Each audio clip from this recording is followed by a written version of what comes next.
Not as happy a crew today in the WST chat, I'm sure, after a disappointing home loss with so much on the line last night at Canada Life Centre for the Winnipeg Jets, dropping a 3-1 decision to the Calgary Flames. We are going to be all over the Jets' current predicament, coming up with Scott Billeck, Brandon Rewucki, and Ken Wiebe, cranking all our favorites into today's show to recap last night, look at the Jets' current predicament and situation, and get ready for Saturday's huge tilt with the Nashville Predators at Canada Life Centre. Should be a great show. Of course, we'll also be paying attention to the Masters leaderboard throughout the afternoon. Keep you up to date on that. Vic Hovland with a monster opening round. He's clear 4 shots of the rest of the field right now. It's 7 under par as we go to broadcast at 1 p.m. Central. So we will get to that, but the major topic today will be what happened last night and what this team needs to do to not fall out of their very precarious hold on the tiebreaker and the 8th spot in the Western Conference. So welcome to everyone. If you haven't already, hit that red subscribe button and join us daily here at 1 p.m. Central, Monday to Friday, although tomorrow with Good Friday, we won't be having a show. So there's a lot to get to today. We'll also talk a little ice as the Winnipeg Ice completed their first round sweep of the Medicine Hat Tigers. Round 2 dates are set right now, and I'm sure we'll get to that with some of the fellows as well as we get into today's program. Just before we bring in Michael Remis and hear from Rick Bowness and more coming out of last night's game before Brandon jumps on first, have to thank the sponsors that make this show happen each and every day. Of course, our friends at Coolbet Canada, Princess Auto, our newest sponsors, Modern Man Barbershop, Aquatech, Manitoba Battery, Canadian Club, Wallace & Wallace, Vita Health Fresh Market, F Apparel, the Nick and Nicky DQ Group, Consolidated Supply, Royal Sports, Boston Pizza, Little Brown Jug, Aikens Lake, and our friends over at Breezy Bend Golf and Country Club. And we will get to a why not question of the day for the gang at Not Auto Corp over at Waverly and McGillivray. Michael Remis, it's never easy with this team. Great atmosphere last night. The crowd brought it. Tons of juice in the building. But we saw that sort of diminish throughout the game as the Jets gave up 2 in the third period and lost a game that, I guess looking now, they didn't absolutely have to have, but man, they certainly have made their road to the playoffs a lot more difficult after that home loss last night. What's going on? Yeah, what's up? Sorry, everyone. We did have some technical issues off the start that I did not know were happening, but they've been resolved. And yeah, I guess it was more like a can't lose last night than a must win because you're hearing from the Jets, they're still in 8th place. You got the tiebreaker in Calgary, still have an extra game over them. However, you could have really diminished their playoff chances down to 1, and you kind of let them back in the game here for the final few. So, you got to win Saturday. But, it's just when you think the Jets have turned a corner, they remind you that they're, the team that they've been the last couple of months. And I don't think they played, it wasn't like the worst. You look at the deserve to win-o-meter on Money Puck, Huss. There was 70-30 for the Jets, but it's just something that's plagued them since January 17 were their last, or at least as of a week ago, they were last in goals per game. They can't score. That's 5 times in the last 10. 1 goal or fewer, and there's a couple of those are shutouts. Can't win scoring 1 goal. And it's kind of the same on the power play. They got the 1 on the power play, 2 games in a row with a power play goal, but you had 5 chances on the power play. You gotta score, but credit to the penalty kill, because it could have been worse. 6 for 6 on the penalty kill. So shout out to the penalty killers. And that was a story from, the Rick Bowness, and saying they couldn't really get into a rhythm in the game, kind of sucked all the energy because you're kind of just sitting back on the penalty kill and all this stuff's going on.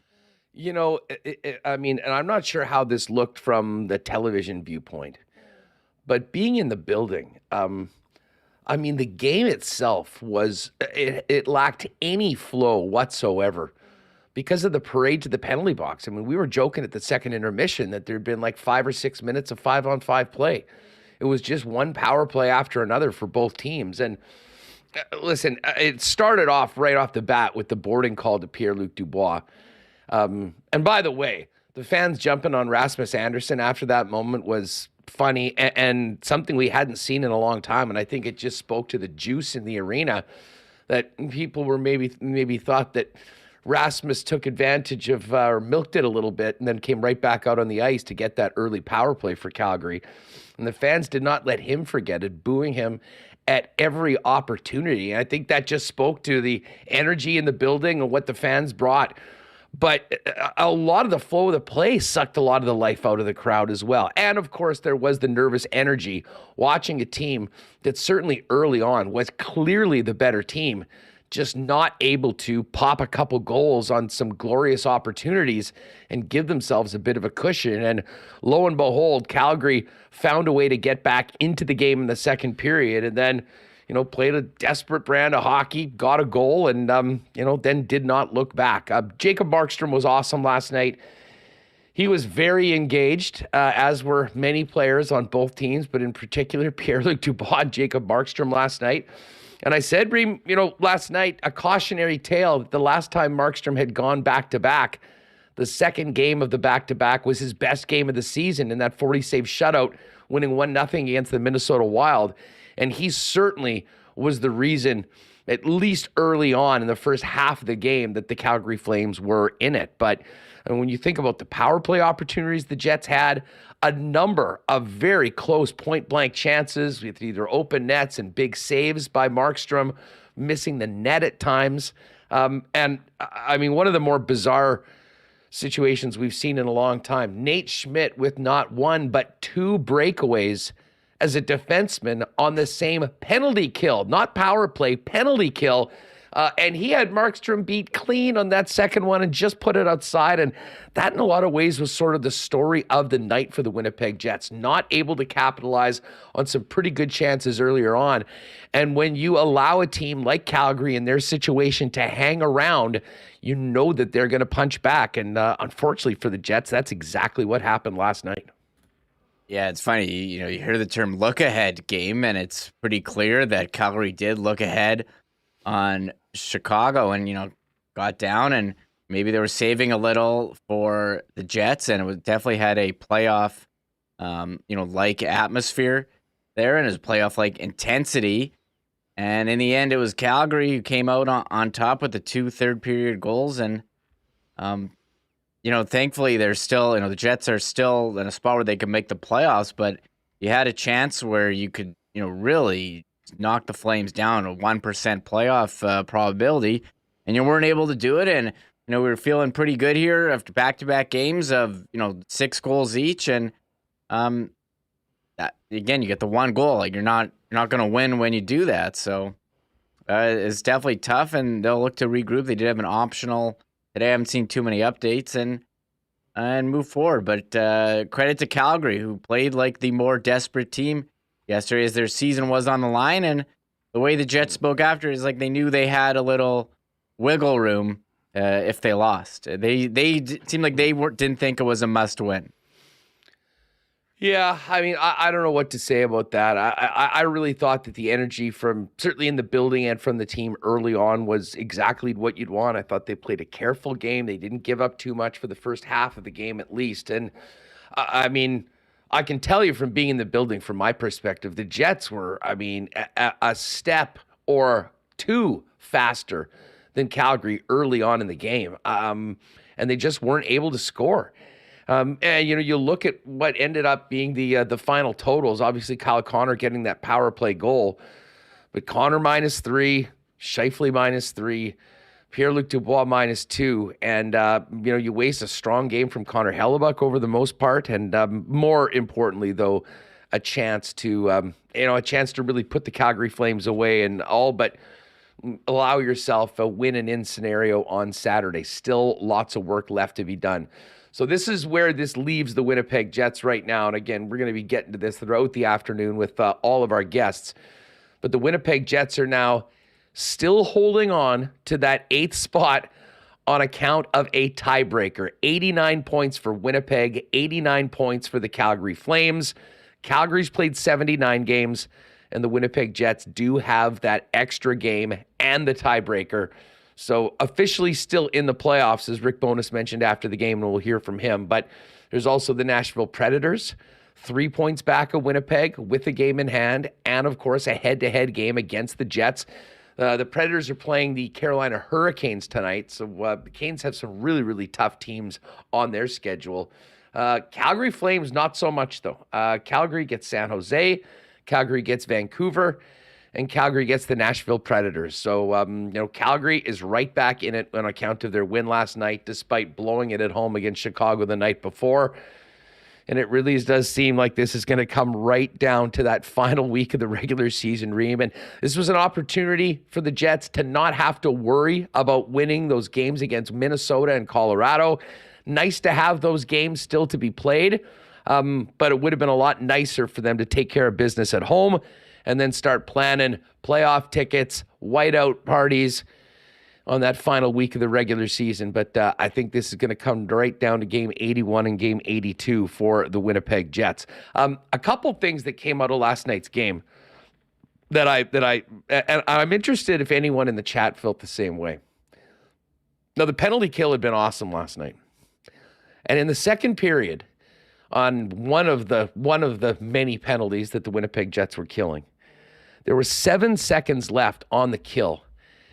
And Rick Bowness threw out Mark Scheifele and Kyle Connor to ostensibly finish up the final 7 seconds of the kill and then, have your top offensive players try to get back on the other way. And the minute I saw that, I said to my pal that I was sitting with, this makes me really nervous. The job is not yet done. And with all due respect to what those guys do well, those are not guys that I want to entrust with any part of a 5-on-4 situation in a 1-1 game. And lo and behold, and this wasn't directly right off the face-off, and it wasn't technically a power play goal, but very shortly after that, the puck didn't come out, and it ended up in the back of the net. And I know we'll hear from that from Rick Bowness. And again, it's very easy to be a Monday morning quarterback on all of this. But Remo, my spidey senses were tingling when I saw that. And sometimes you get that little knot or pit in your stomach feeling like something bad is going to happen. And that's exactly what did. Yeah, but they went down and had, they had the chance. What was it? 2-on-1, nice pass, and not able to score. And it goes back down. And, Brendan Dillon, he's playing pass all the way on that pass from, it was Backlund to Mangiapane. And Backlund, you could have just walked in and had one-on-one with the goalie, but still made the pass. Somehow got on Mangiapane's stick, and it was awesome execution by Calgary on that back. You watch that play. He's got a full direct lane to the goalie and still went for the pass. And Dillon was there, but it was just that perfect of a pass in the perfect spot. It was almost like Eli Manning to Mario Manningham in the Super Bowl. And it was I don't know, and Hellbeck couldn't slide across. And the Zadorov goal, you get him going side to side, and then you take a shot and bury it. So I don't know, it's tough. I guess you felt the spidey senses. I don't know if that led to the goal, but you look at the numbers and see, Mark Scheifele and Kyle Connor were on for 3 goals against, guys who've had trouble scoring and have been on for too many goals against the last couple weeks.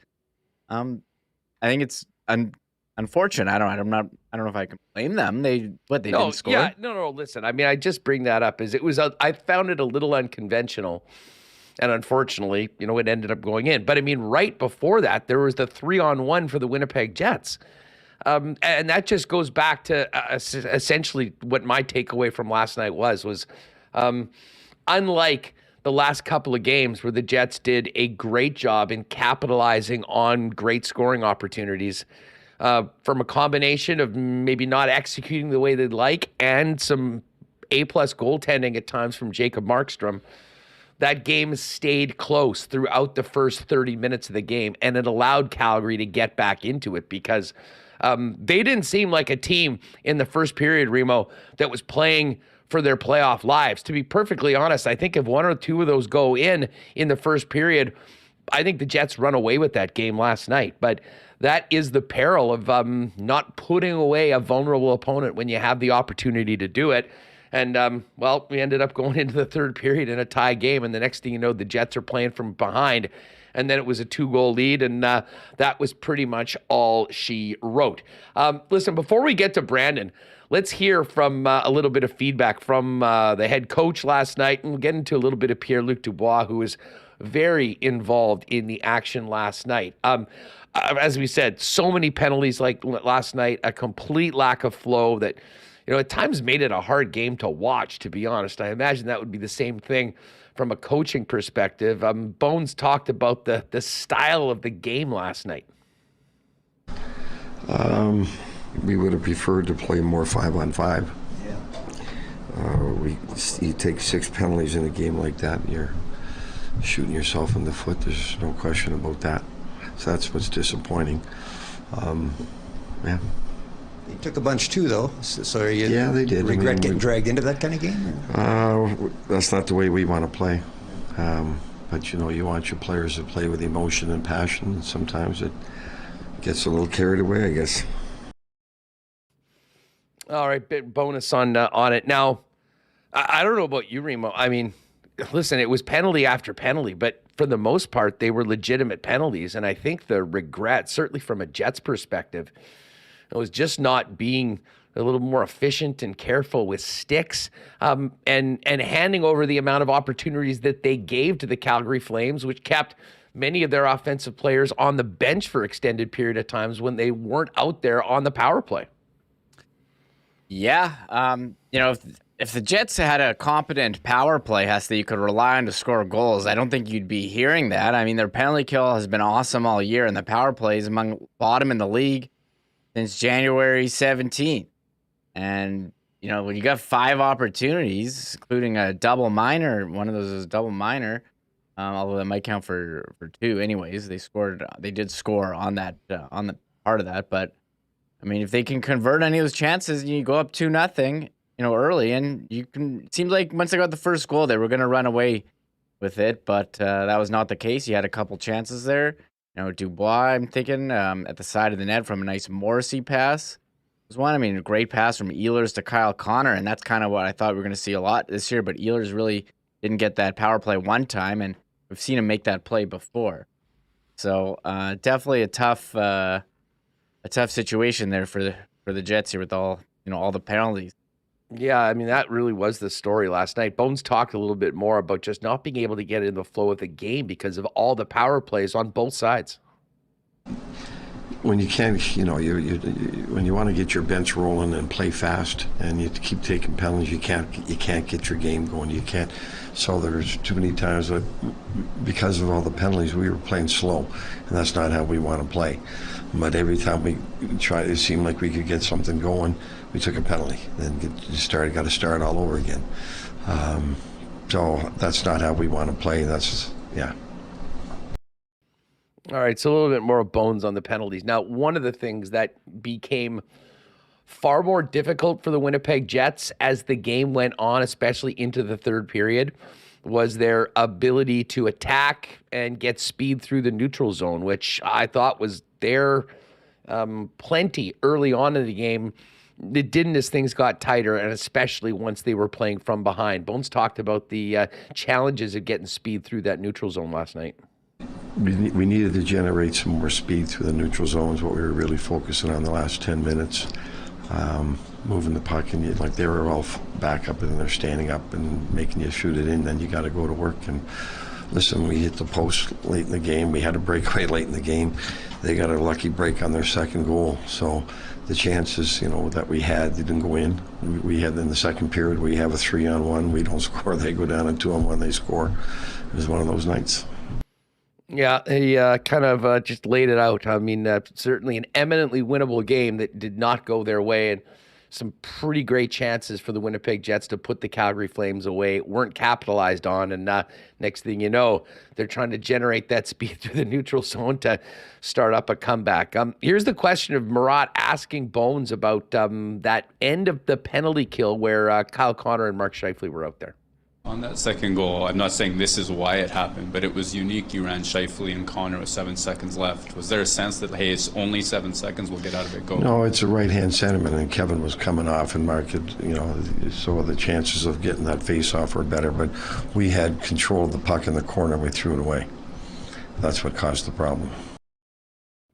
Yeah, so, again, it's not focusing in. It did seem weird to me in a 1-1 game where even getting to overtime probably would have been a pretty good result for the Winnipeg Jets.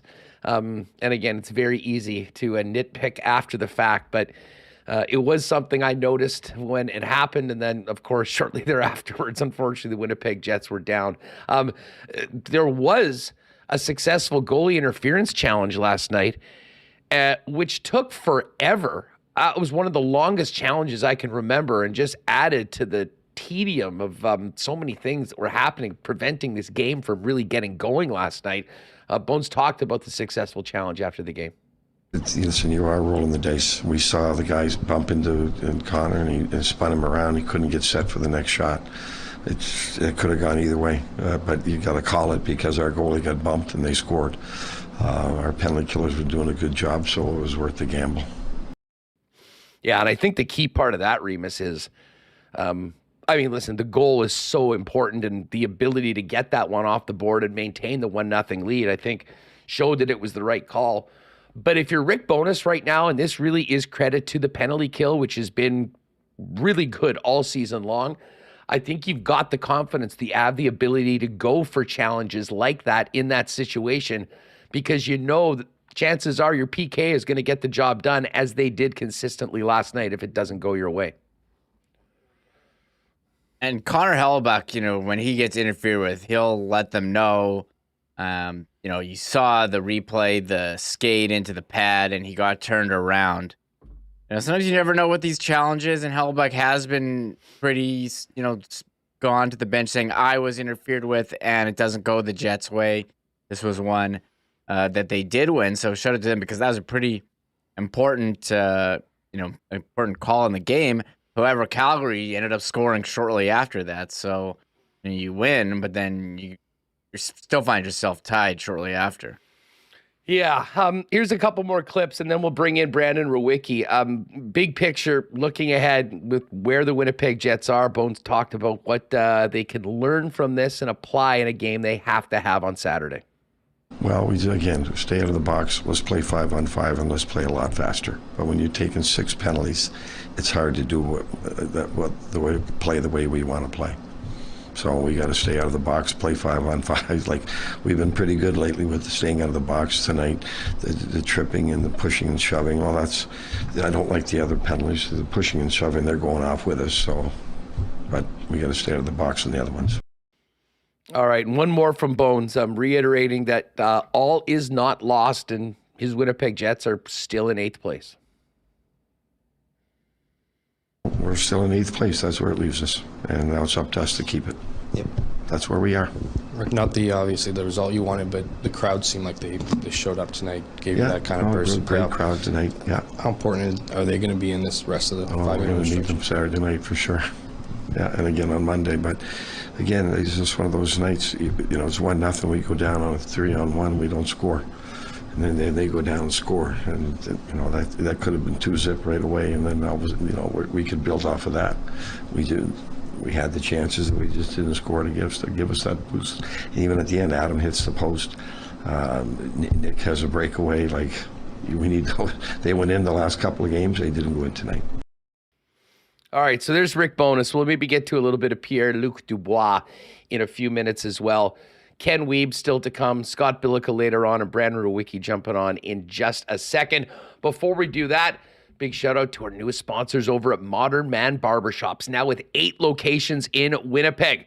Pop by Modern Man's newest locations on either Pembina Highway, just near Bishop, close to the university, or on Plessy Road, and take advantage of all the great Modern Man Barbershop services, including haircuts, beard shaping, shaves, color services, and more. You can make an appointment and book your look via modernmanbarber.com. And give them a follow on Instagram as well, at Modern Man Barbershops. And by the way, if you are a barber looking for work, as Modern Man continues to grow now with a growing location list, they're currently seeking barbers, so you can also send a resume into info@aurahairgroup.com. Another great new sponsor, Winnipeg Sports Talk, is Aquatech. Make 2023 the year you take the plunge. Thinking about a beautiful pool to take your property to the next level? Well, Aquatech is there for you. You can visit aqua-tech.ca to design your own custom pool. Their team can provide on-the-spot pricing from designers, as well as financing options that suit you. And Aquatech can also help you out with whole home renovations. With thousands of rentals as their foundation, let Aquatech upgrade any space in your home. If you're looking to finance, their team can provide plans that suit you. Aquatech is ready to make your reno dreams a reality. Learn more about design, pricing, and financing options at aqua-tech.ca. Spring is going to come, people. I know we're dealing with this big dump, but we're going to be thinking about those summer toys soon. And whether you need a battery right now for your car, your truck, or that summer toy you're looking forward to getting after it once this snow melts, Manitoba Battery is the most convenient and well-priced option in the city, and they'll bring it to you. Order a battery at lunchtime today, or heck, right now as we start Winnipeg Sports Talk, and they'll have it sitting on your doorstep in 2 to 4 hours for less money than you'd spend anywhere else in Winnipeg on the same battery. No more fighting for a parking spot at Costco or waiting in line at Canadian Tire. Shop local and let Manitoba Battery bring the battery to you at the best prices in town. You can give Donnie and his staff a call at 783-8787. Order online at manitobabattery.com or give them a visit in person down at 1026 Logan Avenue. And listen, I hope we might be cheersing the Jets getting that much closer to the playoffs last night. It didn't happen. Maybe had to drown a few sorrows with Canada's favorite Canadian whiskey, Canadian Club, which is also the official spirit of the Winnipeg Blue Bombers and the boys here at Winnipeg Sports Talk. Canadian Club and ginger ales now available in 473 milliliter cans at liquor marts and beer vendors. And we're counting down the days until enjoying a few CC and gingers at IG Field watching the blue and gold. You can pick up Canadian Club at your local Manitoba liquor mart. All right, let's start it off with Brandon Rewucki today on a packed Jets show today on Winnipeg Sports Talk, and welcome him in from Skates and Plates. B, what's going on? How are you? I am doing fantastic, man. It is a beautiful day. My favorite day of the year, I think. My favorite weekend of the year, at the very least. So you got money on Vic Hovland, don't you? Yeah, you know, I wasn't a believer in the short game, so I didn't want to throw my money down on him. But I gotta. I mean, I can't even give you picks, I guess, because it started. But there's a few other guys that tickle my fancy. Hovland wasn't one of them, but yeah, he is lights out right now. Pretty good looking leaderboard, and we'll kind of stay on top of this throughout the afternoon. But Vic's at 7 under, playing the 15th par 5. We'll see what he does on that.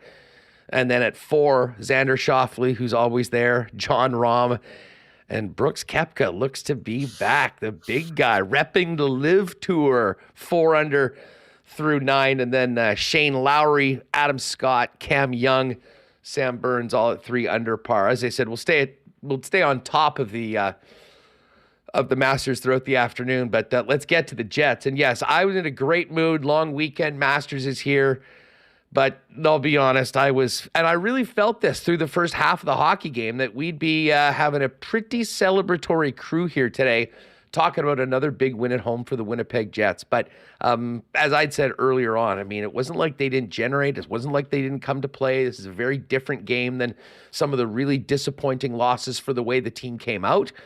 But man, Brandon, when you allow a team like the Calgary Flames in their situation to hang around as long as the Winnipeg Jets did last night, you can get got. And that's exactly what happened to the Jets. Yeah, I wonder if you're being a little generous there, Huss. And the reason for that is just we heard so much talk, but before the game, specifically from the head coach, but I would imagine the message was emanating from the players as well, that this was essentially a Game 7 for the team, right? Like it's not a true do or die, but the message was laid out that this is going to be essentially all or nothing for us in this game. And I just did not see that replicated, not in the effort, I would say, but just in the intensity factor. Right? To me, it was just a continuation of the same problems we've seen for the majority of the second half. I mean, like, to me, it was night and day how engaged and ready they were to go against New Jersey, Detroit, as opposed to Calgary. And it was a similar situation that Calgary was coming in, right? A travel second game of a back-to-back. I just expected a lot more out of the Jets in this one. I know penalties played a part, kind of disrupted the flow of the game. But I'll tell you what, I was watching the Tampa Bay New York Rangers game, in and out while there was intermissions and things like that. Neither of those two teams have anything to play for at this point. They're both locked into, I think, the 3 seeds in their respective divisions. That, to me, looked like a playoff type atmosphere and game and energy level and intensity. This, to me, looked like Game 7 of the regular season in late October. I was just really disappointed in terms of what the Jets threw out there as far as their best Game 7 effort compared to what we see the actual good teams in the NHL. Well, you know what? Listen, I'll say this, and you kind of mentioned the penalties. I mean, it was a tough game to watch at times. Yes. I mean, it was a slog. I mean, there's at times where, you might go to the bathroom and be a little late to get back into your seat, and you're sitting there for 6 minutes because there's no whistles. Yeah. There was a whistle every 20 seconds in this hockey game last night, and I think that did speak to it. But I'll say this, and maybe it was a little different from being in the building and so watching it on television.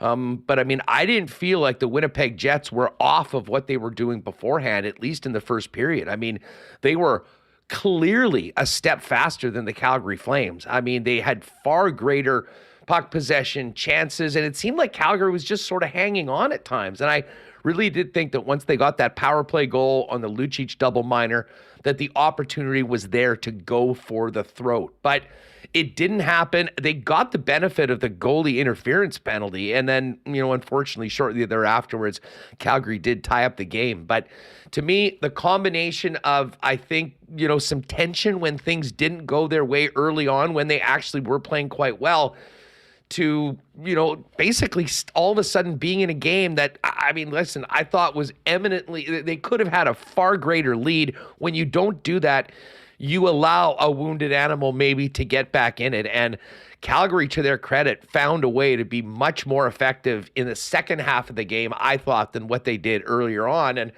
listen, I mean, credit to them for doing it. Credit to Jacob Markstrom for coming up with a big performance when his team absolutely needed it.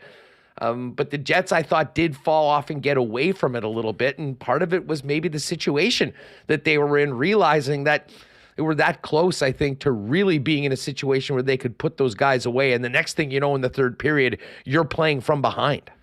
Yeah. And again, though, for me, like, there's got to be a sense of urgency or desperation. Like, not let's throw caution to the wind and we're pinching all over the place trying to push for a goal. But like, you put away Calgary in that game, your playoff ticket's booked. Like, it's over. And I just didn't see that from the Jets. I would agree. Nothing's ever easy for this team. Yeah, dude. yeah. Nothing's ever easy. And it's funny because the Jets have this maddeningly frustrating skill of making the easy things look impossible and the impossible look easy. And I thought that was evident on their only goal of the night, where it was a literal perfect high-end skill power play marker from the zone entry to the passing, Ehlers cross ice, and then the shot by Connor. I mean, there's not too many teams in the NHL that could have pulled that off, and the Jets score on that one. And then for the next, 6 power plays that they had in the rest of the game, they could barely manage a shot on net, right? Like, it's just, I find that this team, in terms of what their identity is and something along those lines, it kind of is what you touched on there. The going got tough later on. They didn't really answer to it, right? Like, even in the third period there, it's a 1-1 game. You didn't play your ideal 40 minutes. Like, toughen up and go out there and kill them. Like, go out there and take that. You just need a good 20 minutes. You might even need just a good 10 minutes to take over that game. Yet there was no real response from the team. And I thought, outside of PLD, basically Zippo in terms of physical engagement throughout the game. And it's funny, too, because he was the most physically engaged Jet, and I thought it kind of threw him off his game a little bit. But at least he was going out there and trying to do something. So even when they do something right, they don't totally do it right. So to me, it wasn't that the Jets played an awful game or they were poor or anything like that. It's just, to me, any half-decent team goes into that game against I can't even say mediocre, against a below average Flame squad. They go in there on home ice and beat their brains in. And that's not what we saw whatsoever. And it wasn't good enough. It hasn't been good enough. And I think for me, all of the good vibes and positivity from those massive wins over the weekend get completely washed away after a tough one against Calgary. Yeah. One other thing that, because we had talked about it too. It was sort of like a game 7. And I don't want to say that a little bit of the juice of the matchup was taken away when Calgary lost at home to the Chicago Blackhawks the night before. But for the Winnipeg Jets, it almost turned into, we described it as a game 6 because they do have another chance to get at it. And as Rick Bowness said, they're still holding down that final playoff spot right now. Listen, if Calgary beats Chicago and wins that game yesterday, you're talking about a team that's now 2 points up, albeit the Jets do have the benefit of the tiebreaker. Still very doable right now, but the Jets had the opportunity to take care of business on home ice and not have to worry about those road games against Minnesota and Colorado in the final week of the season, which scares the hell out of me, Brandon, because we know you look at the Central Division right now, it's going to come right down to that final game of the season as far as who's getting home ice, who's getting first place. I don't think there's any scenario where the Minnesota Wild and the Colorado Avalanche are not looking to win those games, and that's going to put a lot on the Jets. Very clear, there is no other option but to win that game against the Nashville Predators on Saturday and finally take care of their nemesis, James Reimer, and the San Jose Sharks of all teams on Monday before hitting the road if they do want to be involved in playoff hockey in a couple of weeks. Yeah, I was going to say, never mind Colorado Mini. We got big, bad San Jose coming to town. That's the toughest of the 4 right there. It's funny, too, because I still feel at this point, I would be shocked if the Jets don't nab down that final playoff spot. And part of it is just, the Jets schedule is fairly inviting with 2 games that you would probably label as either, should win or must win there. But I just don't believe in Calgary at all. Calgary needs to go 3-0 just to have a chance in this, I believe at least. And even though their schedule is really easy, they needed a miracle to beat Anaheim, and then they couldn't generate anything against Chicago in the third period of that loss. So I see Calgary going 2-1 down the stretch here, and 2-2 is good enough for the Jets, if that's the case, because they hold the tiebreaker in ROW. So I would still be, even with the setback against Calgary, pretty shocked to see them completely fall apart down the stretch here, because mediocre play is probably going to be good enough to get you in here. It's just, how many extra games are we getting out of this? You know what I mean? Are we talking 5? Can the Jets push it to 6, something like that? It's tough to really, even though I think they're going to make the playoffs and feel pretty confident in that, it's tough for me to generate a whole lot of optimism that they're going to do anything than just, make an appearance for a couple of days, and then it's off-season talk time once again here in Winnipeg. Yeah, you know what they say in poker, chip in a chair, right? So, if they get to that point, anything is possible. We'll see what happens. And listen, to get to that point, they're going to need to win some games and play some good hockey in the final week of the season. So I guess we'll cross that bridge when we come to it. Let's talk about the look. Since we last spoke going into last weekend, there was a couple significant changes to the lineup, and Mark Scheifele moved over onto the wing.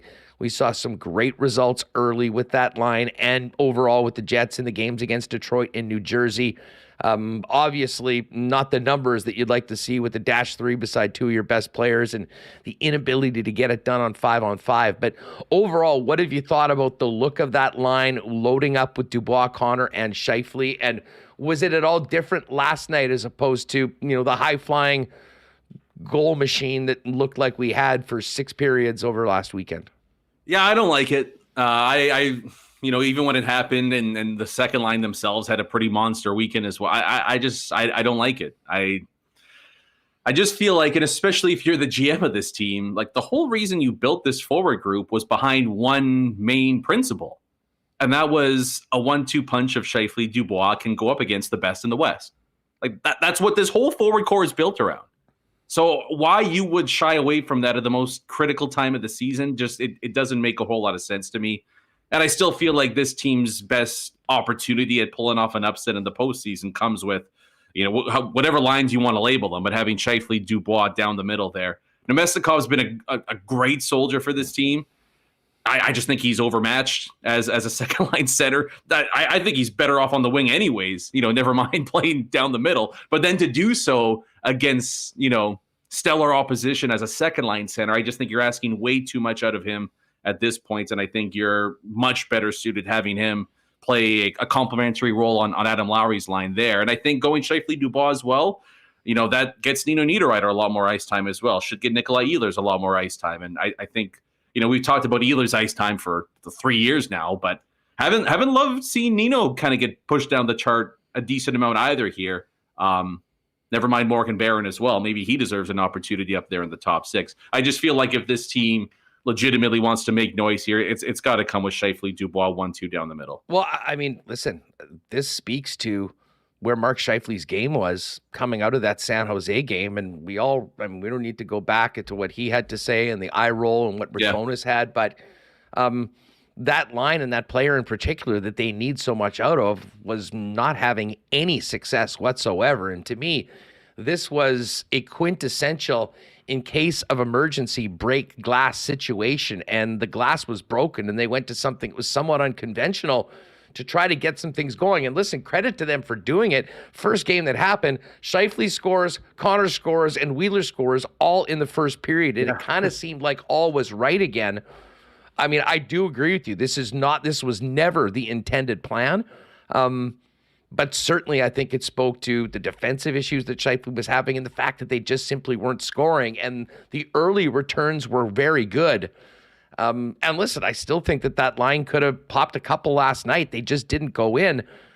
It is a different look. It's not something we're expecting. But, I mean, to me, it speaks to the desperation and the urgency of the situation and just how poorly things were going for those top players as they were constructed before the line shakeup. Yeah, no, that's a fair point. I think there's that. I mean, that was probably the main impetus behind the change. I just feel like with 4 games left to go in the season, like there's no messages to be like, this is your bed, you made it. Like we just got to figure it out right now. So if you're asking me what the lineups should look like or can look like, and I'm sure there's a lot of Jets fans that would be pumped with it. I think Morgan Barron deserves a shot in the top 6. He's been really, really good. And I know, left wing is a pretty stacked position right now with the Winnipeg Jets. But, I mean, I think Nikolai Ehlers can handle playing a handful of games out there on the right side. And you could have Connor and Barron as your top 2 left wingers, and then Ehlers and Niederreiter up there on the right side. And, however you want to mix those lines, I don't really care all that much. Maybe you have Ehlers on one of those lines and Connor on the other just to balance out the having an elite impact winger out there on both of those lines. But I think the balance is pretty good. And then a third line of Lowry, Wheeler, Nemestikov, I don't see a whole lot of problems with that either. So I think we're just at the point right now where you got to ice the best roster you have. The time for message sending we've just passed that. We kind of know where this thing is going anyways. So let's just put the best roster out there. And like you said, you get a chair. We'll see what happens. You got a Hellebuck back there who can steal a round or two if he's really, really on. And then you've got one of the best defensemen on the planet as well behind him. So that's how I would look to go at it here. I don't really see the reasoning to keep pushing Scheifele Dubois on the same line unless they're out there getting you 2-3 goals a night.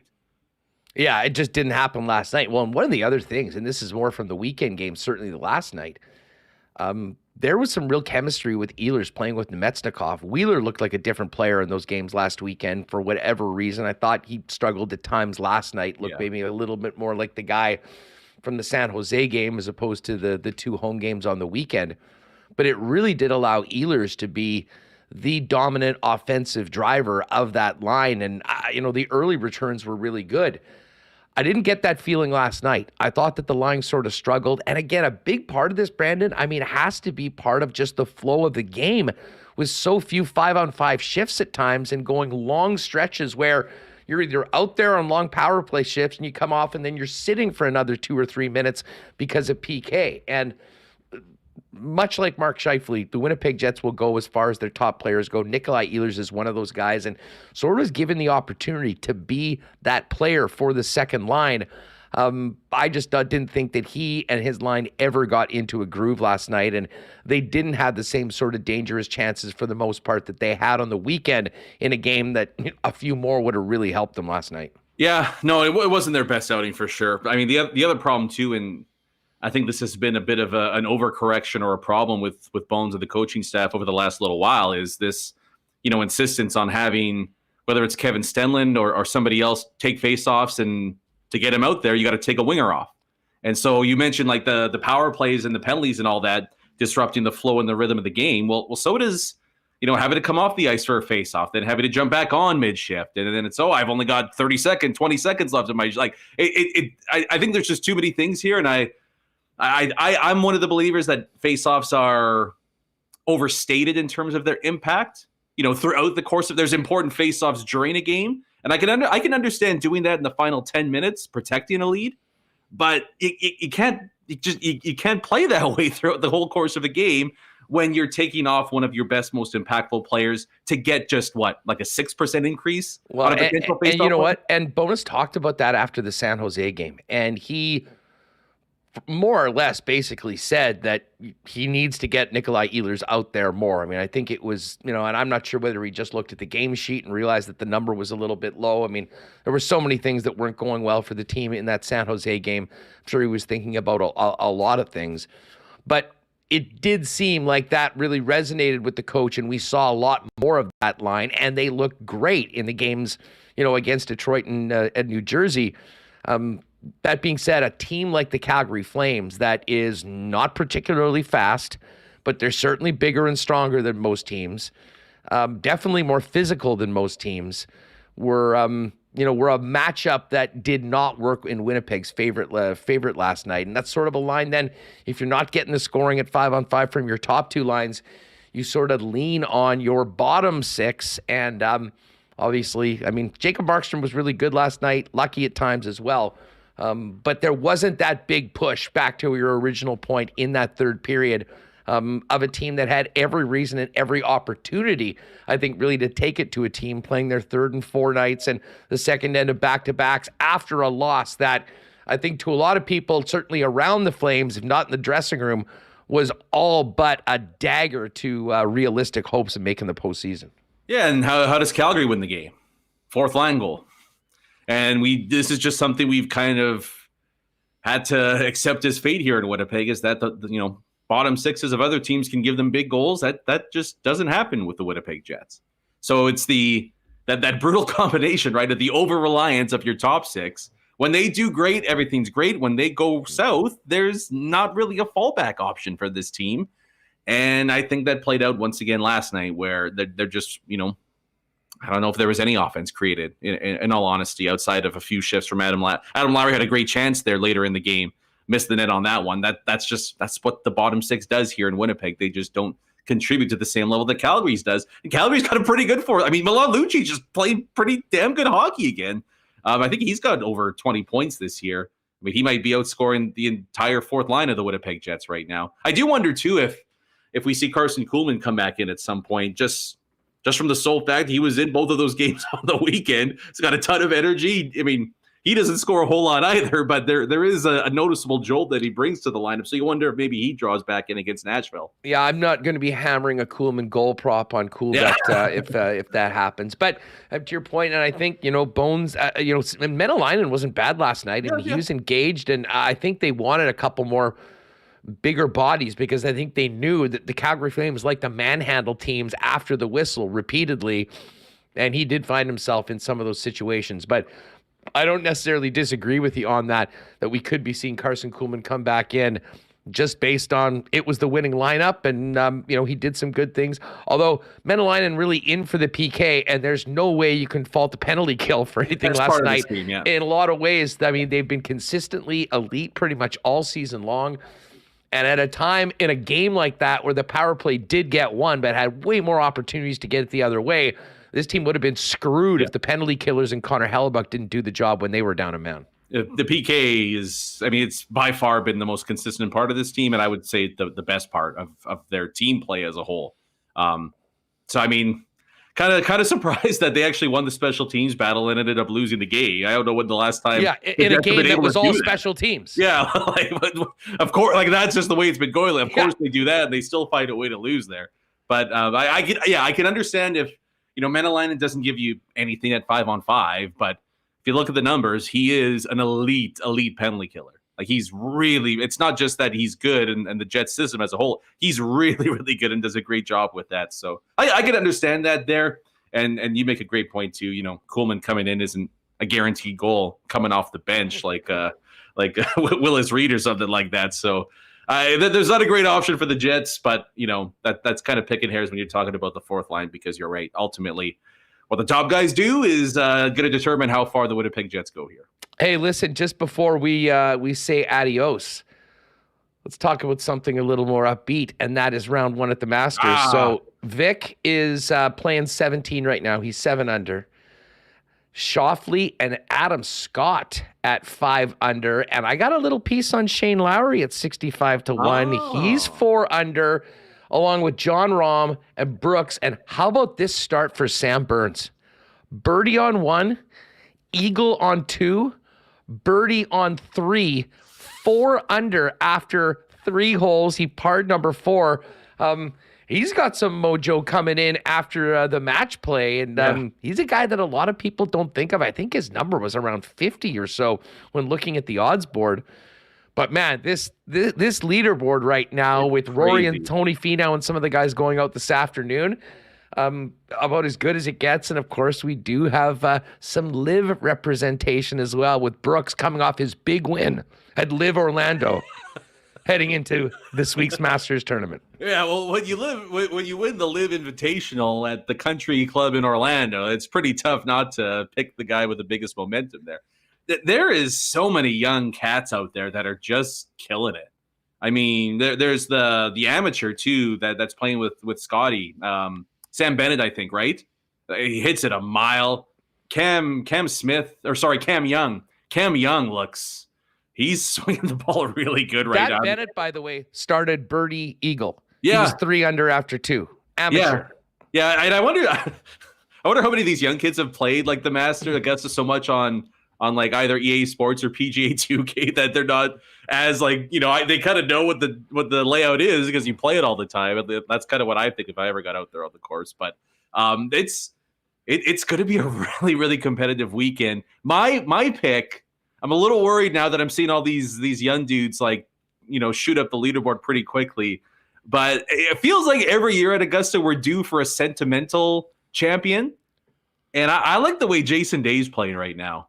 And he's getting some pretty good some pretty good action there. I think he was like 28-30 to 1, something like that. He's at, well, you know what? It's funny. I got a little sprinkle on him at 40 to 1 2 weeks ago. And he ended up being 28 going in. He's been really good and consistent this year. Yeah, he's really 1 under there. He's 1 under playing the 8th hole right now, along with the Morikawa. And by the way, Mike Weir, the elder statesman, he finished even par today. Weirzy. And by the way, Kevin Na withdrew after 9 holes. What a blow to the Ironheads franchise to have their captain not able to compete through the rest of the tournament. You could offer me $10 million. I could not name a single live team name. What about the Range Goats? Or the Crushers? So Sergio and the Fireballs. Oh, sir, yeah, great. That's awesome. Yeah, I mean, I'm kind of glad. I feel like it's been pushed down the live drama, all that. I just like it doesn't really hold a lot of intrigue for me, to be honest. Maybe it's just because it's Augusta and there's so much else going around it. But like I really don't like. I could care less. To me there's no interest in drumming up this like league like it's the, you know, the back in like the 80s when the Jets were coming, all that drama between the two, the WHA and the NHL. Like I just don't see it that way. But hopefully we see having said that, hopefully we see one of the PGA guys push ahead from the rest of the pack here and take this one. Hey, before we go, we've got a why not question of the day for our friends over at Not AutoCorp. Remis has put up the updated will the Jets make the playoffs question. 60% on the no side after tonight. I take it you're on the yes side. Yeah, and again, it's not so much a pick for the Jets as it's a pick against the Calgary Flames. I just have no faith that they run the table the rest of the way here. So it's not going to be pretty. I imagine it might come down to the last game of the season, but I think I think the Jets, whether it's 2-1-1 or 2-2, just do barely enough to squeak in and grab that final spot. Oh, wow. I see Will Zalatoris is also withdrawn from before his round even started. Yeah. That is unfortunate.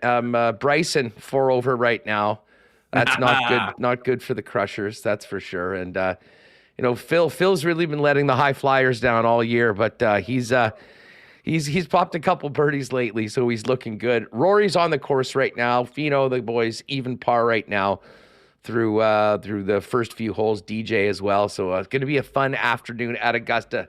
Dude, have a great long weekend. Enjoy the Masters. And here's hoping that we'll be talking a week today about a team that's going to the playoffs and not authored one of the biggest collapses in NHL history from where the team was in January.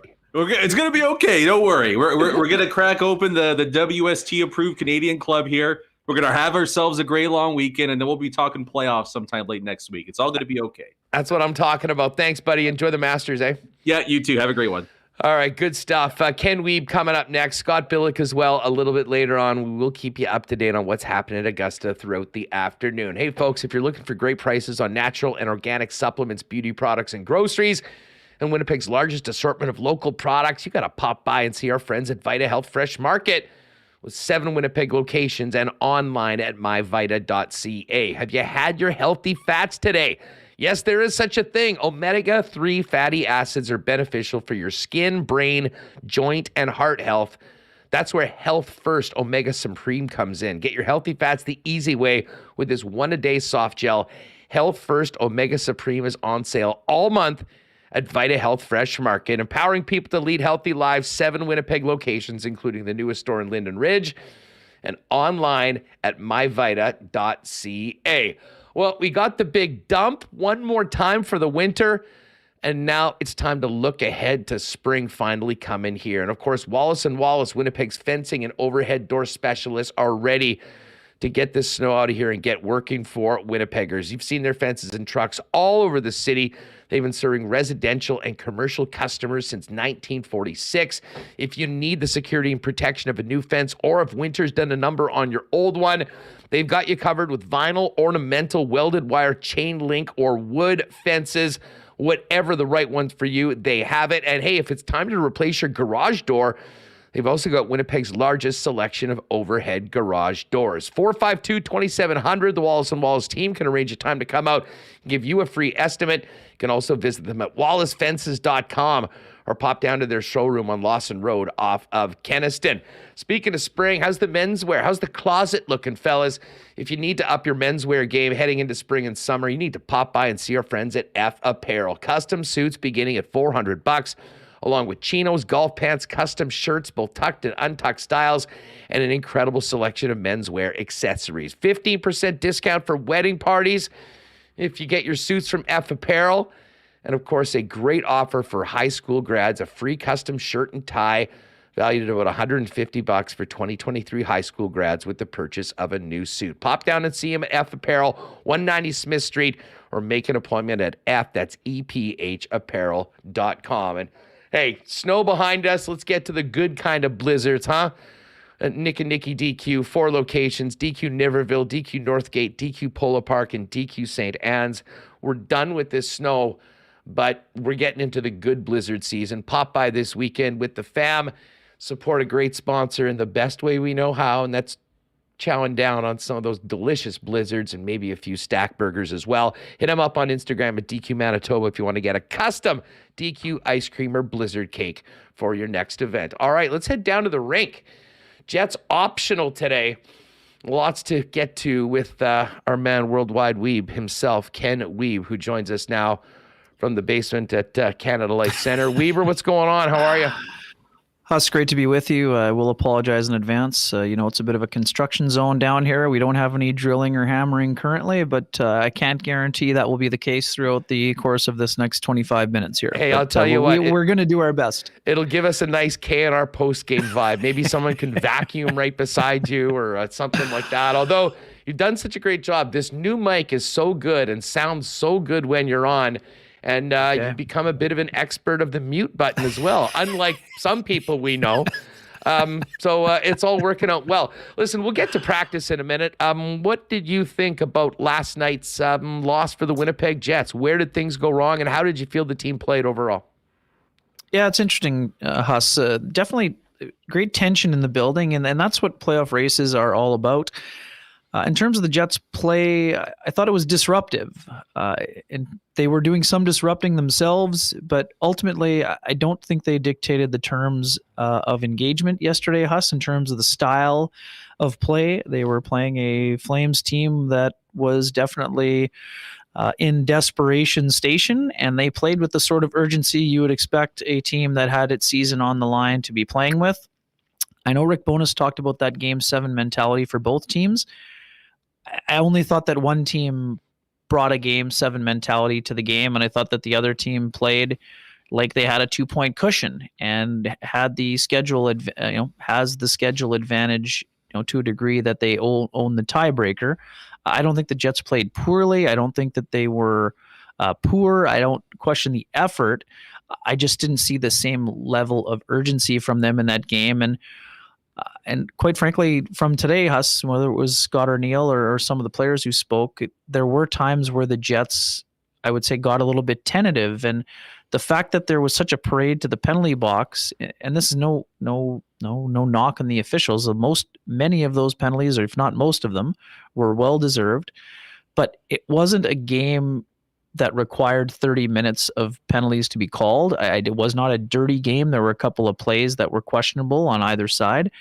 But the Jets' inability to settle in and play a 5-on-5 game where they should have had a distinct advantage when it came to their legs, Andrew, that's where I thought the kind of Jets got away from themselves, taking a bunch of ticky-tack stick infractions where they weren't moving their feet or they weren't in proper position.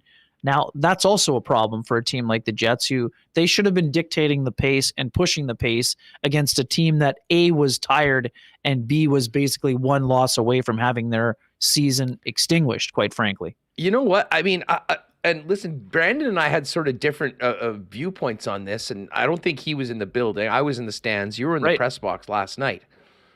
I kind of saw two separate games last night, to be honest. Like, in the first period, I thought the Jets were maybe going to run away with that game. I mean, They were so much faster than Calgary was. Calgary, to me, in the first period, didn't look like that desperate or urgent team. They looked like a team that was just sort of hanging on. They looked like a team that had just had a devastating loss the night before. And I really thought that the table was set for the Winnipeg Jets to get up by a couple goals and run away with that hockey game. They got the power play goal.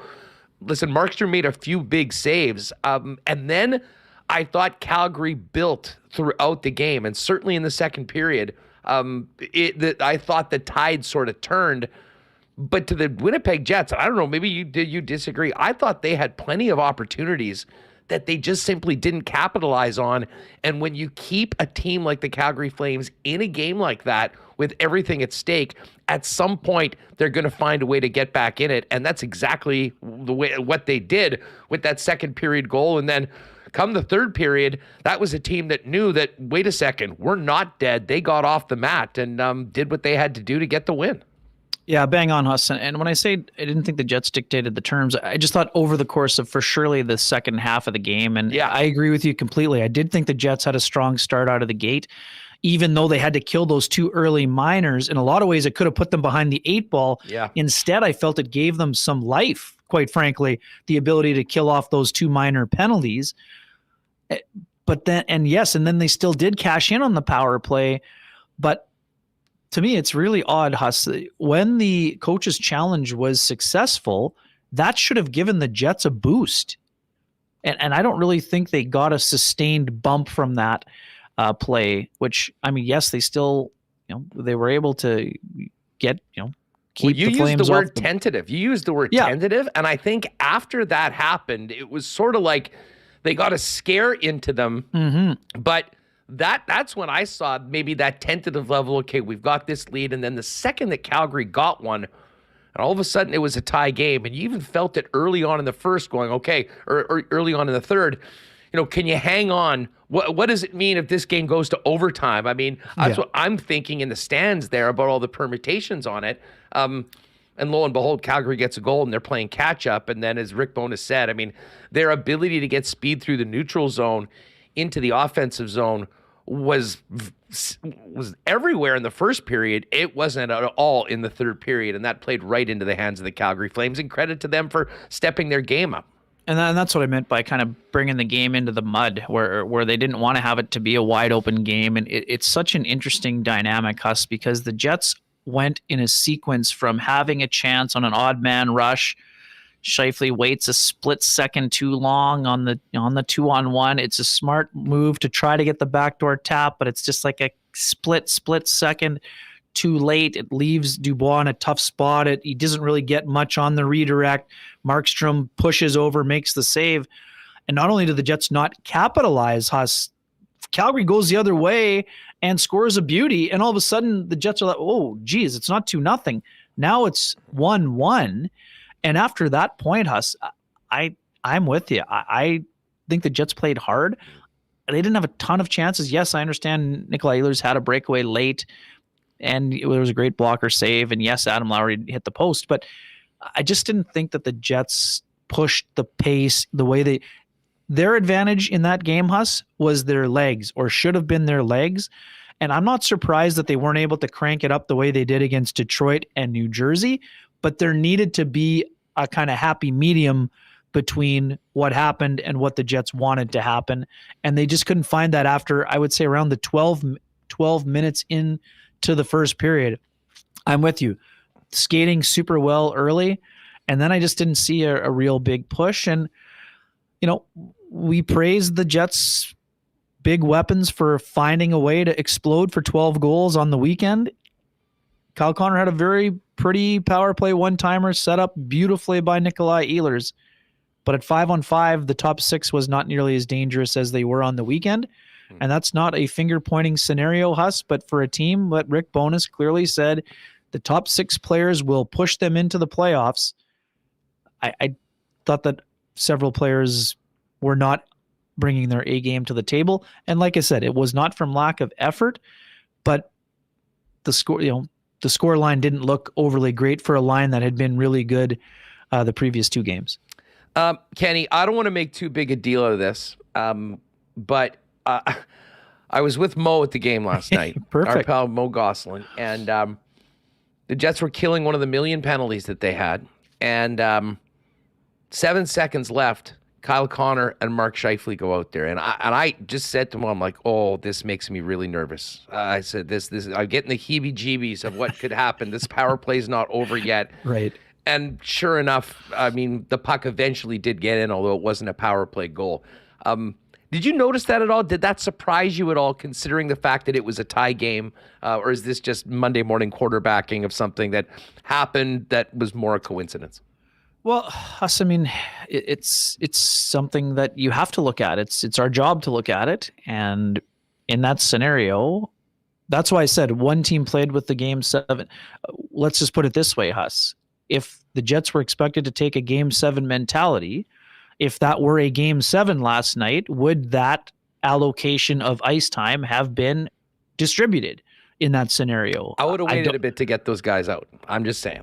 Right. And that's what I mean. So is it overly risky? What's going to happen in 7 seconds? Well, we saw what happened. It wasn't in 7 seconds, but it was just after 7 seconds. And this goes back to some of the issues the Jets have been having in terms of, face-offs on their right-handed side. Scheifele hasn't had a great success on that department this year.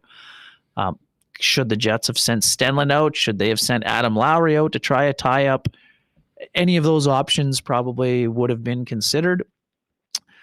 I don't know. It definitely is something that I'm sure if players have to watch video of what happens, Huss, as we know they do every day, I'm guessing that in the coach's office afterward, maybe the coaches looked at each other when they were doing their own self-evaluation and said, maybe that wasn't our first choice. Now, there was quite a bit of, I would say for the Jets, maybe bad luck in that scenario, given, it goes off the stick of Nate Schmidt and then rolls off the body right, on the Dewar goal. Oh, yeah. So, I mean, it's sort of, it's hard to say that it was only because of that, but would there have been a safer, this is like what we talked about, when we're going back to the Carolina game, Huss, right? So who do you have out there killing off your 5-on-6 scenarios when a team scores 3 goals, right? Then obviously coaches look at themselves and say, oh, well, was that our best strategy? Well, in this case, there was some bad luck attached, and Walker Dewar wasn't in a dangerous situation, Huss, on that backhand wraparound, but Nate Schmidt tried to close it off, and it goes off his stick, and sort of just as Connor Hellebuck has said in the past, it kind of becomes a bit of a Plinko special, but it just wasn't, that whole sequence wasn't played super well. Yeah. And in a 1-1 game in the playoffs, you're right. I don't know that would be the choice that Rick Bowness makes in terms of who to get going, but it's interesting, Huss. Now we talked about the Jets being tentative. So in that situation, rather than taking a defensive posture, Rick thinks the Jets have done a great job killing off the penalty. He wants to get his offensive guys out there and get them going. And Huss, the matchup advantage should have belonged to Winnipeg. They had 2 of their top offensive players out against the Flames' 4th line. So you can understand why the decision was made. The Calgary Flames' 4th line isn't exactly an offensive juggernaut, but that means that those guys needed to win that matchup. And then in that situation, they did not do that. And Huss, we're not laying blame, but Kyle and Mark were on for all 3 goals against in the hockey game yesterday. So we're not saying plus minus is the be all and end all in that game, but in a game where the Jets needed kind of someone to step up and be the dominant performer in the game, that line didn't have any at even strength and gave up 3 themselves. So that's a tough go for them. Yeah, no doubt about that. You mentioned Nate Schmidt. When was the last time you saw a defenseman get 2 breakaways killing the same penalty? I mean, what a bizarre, and that, again, a perfect example of chances that the Jets could have put the Flames away that just didn't happen. I mean, that was absolutely bizarre. No doubt, Hassan. And your bro is going to appreciate this reference that I'm about to drop on you. Kane Challoner, a guy that I believe both played against, once had 3 shorthanded goals against the Winkler Flyers team that I was part of. He was on the Saints, right? Yeah, he was on the Saints. Yes. Yeah. I think we talked a lot this week about the hot tub time machine for Blake Wheeler. I still remember distinctly Kane Challoner scoring 3 shorties, but he was not a defenseman, Huss. He was a spark plug forward. So that's the only time I remember and sadly remember 3, and for sure 2 of them were shorthanded breakaways. So shocking development for sure. It's interesting. Nate made an unbelievable move on the second one, Huss, and he didn't flat out say it, but it felt like he was ticked off at himself because he did everything. He made a brilliant move. He had Markstrom swimming. I don't think that it was a lack of bearing down in the situation, but he was very ticked off at himself because he made such a great move, but then he kind of just ran himself out of real estate and didn't finish the play. So obviously some of that was disappointment, but it's hard to blame Nate because on the first one, he thought he had done enough to draw a tripping minor, basically. I thought the defender played it pretty well. In a game there were so many penalties, it could have easily been called, right, Huss? I mean, that's the other part of it. I don't think it was a blatant trip, but I wouldn't have been surprised to see it called in that scenario. And, I mean, and it could not just called, but it could have been a penalty shot because it was a breakaway, right? Well, then he's left like in the corner as everything goes down the other way, and he's not even at center before the Jets get the puck and back and here we go again. And I'll say one quick one. I think that was the thing.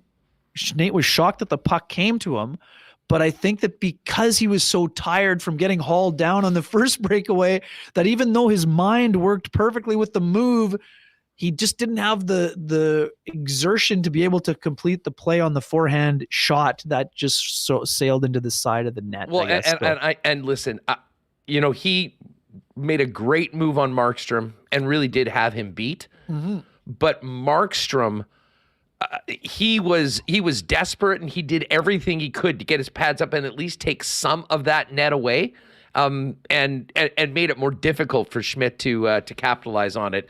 And obviously that didn't go in. And that was a perfect example of, the Jets with plenty of opportunities to get a bit more of a lead. It didn't happen. And then obviously we know Calgary got back into the game and ended up winning it. You were down there at the game afterwards and speaking with the team. How would you characterize the mood around the Winnipeg Jets afterwards? And maybe you can take that into today's optional with who was there. What does this do to the psyche of a team that I think had been feeling pretty good after those two big wins, but everyone knew how big that game was last night and the opportunity in front of the Winnipeg Jets that obviously they didn't get done? For sure, Huss. I would describe it this way. I think that there was a lot more forward-looking by the Winnipeg Jets, both yesterday after the game by Pierre-Luc Dubois and Nate Schmidt, and then also today with Nino Niederreiter and Brendan Dillon. They do acknowledge and realize that it was a missed opportunity, for lack of a better term. They could have put themselves in a much better position, and they could have put the Flames in a very precarious one. But the fact that the Jets remain on the north side of the playoff line as of today, and they will be as of Saturday, no matter what happens in the game between the Carolina Hurricanes and Nashville Predators. Now, having said that, I think there are lessons to be learned from the inability to deliver a knockout punch, Huss. It's super interesting. Like, this was a 5-round boxing tilt, I guess. The difference being that the Jets had a chance to extinguish one of their opponents, as I mentioned. And in a lot of ways, they'll have the same opportunity on Saturday. It's funny. We spent maybe we sometimes get tunnel vision when it comes to these things. But if the Jets had taken care of business on Wednesday, it would have been a much different scenario for Saturday. Now suddenly Saturday takes on the same, if not greater significance than the game on Wednesday, because if the Nashville Predators find a way to defeat the Carolina Hurricanes, now suddenly the Predators roll into town, not even, but 1 point behind, going into a head-to-head. And if the Predators beat the Jets head-to-head, now all of a sudden the advantages we've been talking about for the last 3 weeks are not only, they're vanished into thin air because they would be a point behind, and even in games played. We know Nashville has the toughest schedule, but they've done this before with UC Saros. So that's the thing that Sean and I have been debating for a month now. I know full well that the Nashville Predators should not be the team that wins this race between three teams, but that's not to say that they can't do it. Their schedule's the toughest, but that doesn't mean anything at this time of year when you have a goalie like Saros, even if they have been dealing with some significant injuries to key players. But for the Jets, I like the approach. I like the acknowledgement that they weren't good enough, but also that they are not in dire straits either, Huss. So the question I was asking both players and Scott O'Neill, the key for the Jets now is simple, at least simple in theory, Huss. It's how do you find that perfect balance between playing with the requisite amount of urgency while also being loose enough to perform at your absolute best, realizing full well that a certain level of butterflies or tension is required to get you to the point of being an urgent hockey club and playing with some desperation, but not panic. So that's the biggest thing with the Jets. And for this team, Huss, we've talked about it for a long time, for a lot of years. The one thing about the Jets, for all of the strong things that they've shown this season, the ability to deliver the knockout punch is something I wouldn't say has plagued them. That might be too strong, but it's something that it's in the toolkit, but it doesn't always come out when the Jets need it. And that's part of the reason they've put themselves in a tougher spot today than they could have been in yesterday with a different result. What did Bones have to say today? Rick had the day off. Scott O'Neill. He was very forthcoming and, like I said, forward looking, but he thought you got to take some of the positives from the things that they did well. But he said too, he thought that the fact that they took all those stick infractions, some of them in the either in the offensive zone or neutral zone, was a sign that they were a little bit tentative in how they were playing. I think that it was all about regrouping and putting that game behind them. Of course, there's going to be some residue and disappointment, but they can't waste any time dealing with the residue of disappointment, because if you're dealing with the disappointment, you're not putting your energy and channeling it properly into the next opponent, who could also put them in a much more difficult spot going into the final week of the regular season, where we know the Jets will play the San Jose Sharks, the Minnesota Wild, and the Colorado Avalanche. And it's interesting, Huss. Both Minnesota and Winnipeg will be playing back-to-back Monday and Tuesday. But the biggest difference is that everyone thinks, oh, well, the Wild and the Avalanche are home and cooled, Huss. No. They're home and cooled, but those guys want to be first in the Central.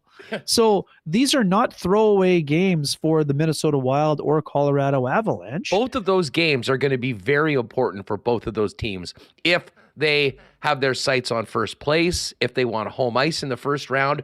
I mean, you look at the Central right now, Ken, all three teams have 98 points. I mean, almost no matter what happens on the weekend, those teams, there's not going to be enough separation that those games are not meaningful for both Minnesota and Colorado. Now, the Avs do have one extra game to be played. They've got 76 in the books. Dallas and Minnesota have 77. But with three teams at 98 points and, the winner getting home ice through the playoffs, the team that finishes in third, it doesn't even have home ice in the first round. I should say home ice through the first two rounds because whoever wins the Pacific is going to be the number one seed.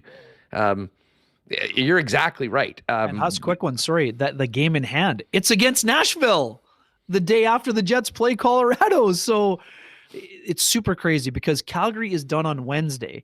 The team with the easiest schedule might have the hardest situation for the heart palpitations because they might have to wait until Friday to determine their fate. Friday night, right? They're the team that finishes first. But that game suddenly Friday night between Colorado and Nashville could have massive implications. So it's a fascinating stretch ahead. But for the Jets, they got to get through the weekend before they start worrying about next week. No doubt about it. Hey, listen, before we go, and Billeck's going to jump on, quickly, how about the ice? Great start to the Western Hockey League playoffs. And I don't know if you've been paying attention to this Regina-Saskatoon series. Huss, yes. I mean, overtime every night. The road teams won all 4 games so far. Ice are going to be sitting back and waiting to see who they're playing. But I got to say, it would be pretty juicy if Connor Bedard and the Regina Pats can get through this and end up being the opponent here. I mean, that would take the excitement around this playoff run for Winnipeg to a whole nother level for round number 2. For sure, Huss. And for me, selfishly, I've not watched Connor Bedard live, so I would love the opportunity to do so before he becomes an NHLer. The schedule hasn't lined up well, and one of the games where Regina came this year, he was away at the World Juniors. So, yeah, full marks to the ice. We know they've had a dominant season on a lot of fronts in the Western Hockey League. We know it's a tough road to the Memorial Cup, but for them, they're off to a great start. I know Scotty was at a couple of the home games, or at the first home game, and I know they weren't thrilled with how they played, but this is a team that's playing strong hockey. They have all year, and we know there's a collision course at some point coming. But anytime a team earns a series sweep, that they've got off to a good start. We know that they're a very capable team. And speaking of teams that have been trying to learn from lessons, we know they had a great run last year that ended against the Edmonton Oil Kings, and they want to push forward and try to win a Western Hockey League championship. And they've got 4 out of the 16 down, and no matter whether they play Connor Bedard and the Regina Pats or if they play the Saskatoon Blades, we know that the second round is going to be tougher than the first, but they've positioned themselves well to go on a nice run here, and I think that the community is keeping an eye out on that for sure. I just taking a quick look at the Masters. Vic Hovland in the clubhouse at 7. And how about the shirt he was rocking today, Huss? How about the shirt? For the first how about time. the shirt, buddy? I just saw it for the first time. He's got he can pull that off. He can pull that off as well. Just looking to see where Tiger is. Tiger ended up bogeying 18, so he finished up at 2 over. Still very much in the mix, but not maybe the way he wanted to start. Who was your pick? Who did you champion at the top of your pools? Yeah, buddy, I had the sentimental pick of Tiger near the bottom there. I do have John Rahm and Justin Thomas, so I'm in a decent spot, but nowhere near the leaderboard for the Winnipeg Sports Talk pool. I also have Mackenzie. It's early. I have Mackenzie Hughes. I think he was also over par. Pretty happy with how most of the guys played. John Rahm had an outstanding day, Huss. despite pulling a Ken Wiebe special on number one with a Doubled four putt on one. Never mind the no double, way. Huss. I didn't Never know how he mind. did it. Yeah, buddy. but rebounded nicely. So impressive day by a lot of players. It's just fun. Like, it's such a fun place, and it's such a fun tournament. And the fun was just really beginning. Thursday is great, and you just hope some of those guys can be in contention, make the cut. Tiger hit the ball really well, but when you're playing a handful of tournaments every year, it's hard to expect. We talked again, hot tub time machine special for Tiger. He only has to go back a couple of years, but he still can make things fun out there. I believe I might have Rory also in my picks, so I do expect there Rory's to be out this afternoon. I think. I Even think he had right an early now. birdie on 2, but it should be it's one of the most fun weeks on the calendar, right? So, and also too, we also should acknowledge and give a massive shout out. The women's game was just absolutely tremendous. Huss, Final Four. I thought it was absolutely excellently played. I know there's been lots of discussion throughout the course of the week. You can't see me. I just love the WrestleMania weekend, and the women are taking the John Cena tribute to the trash talk of the game. No, yeah, we definitely tribute to Cena. That was not huge ratings, though. Huge ratings for that too. And I mean, it was great to see. That tournament on the women's side get the amount of attention and the amount of people that actually tuned in to see it. I mean, that was awesome. And Caitlin Clark, just great. Tremendous, right, Hudson? I know that the good folks at LSU are don't want to be, they feel like second fiddle a little bit, even though they won. I don't mind the energy.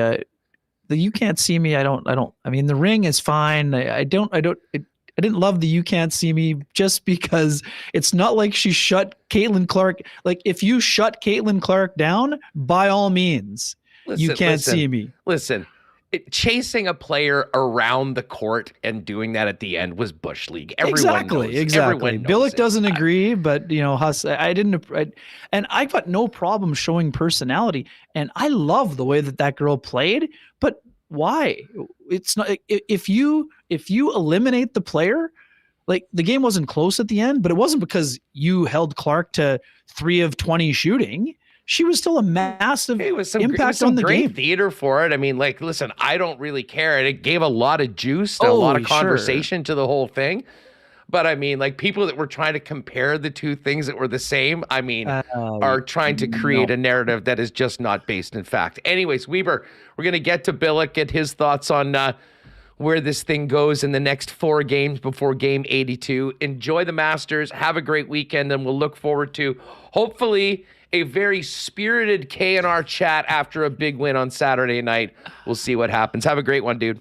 Have a great long weekend. Thanks for having me. And also for the hockey fans, women's worlds have started up too. So a little bit of Manitoba flavor there as well. 4-0 last night over the Swiss for the Canadian women. Great start to the event. Have a good one, pal. Take care, my friend. Thanks for having me. Cheers. All right. We're going to get to Billeck right away and continue the conversation. Great crowd today, though. Hit that red subscribe button if you haven't already. And don't forget, if you found us on YouTube, search Winnipeg Sports Talk wherever you get your favorite podcasts, and subscribe to the audio version if you're not able to join us regularly here on YouTube. Next week, I'll be here on Monday for the Sharks game, and then actually heading out to Toronto for a few days. Of course, Princess Auto, great sponsor of ours, is also the sponsor of the Players' Championship and the Grand Slam for the World Curling Tour.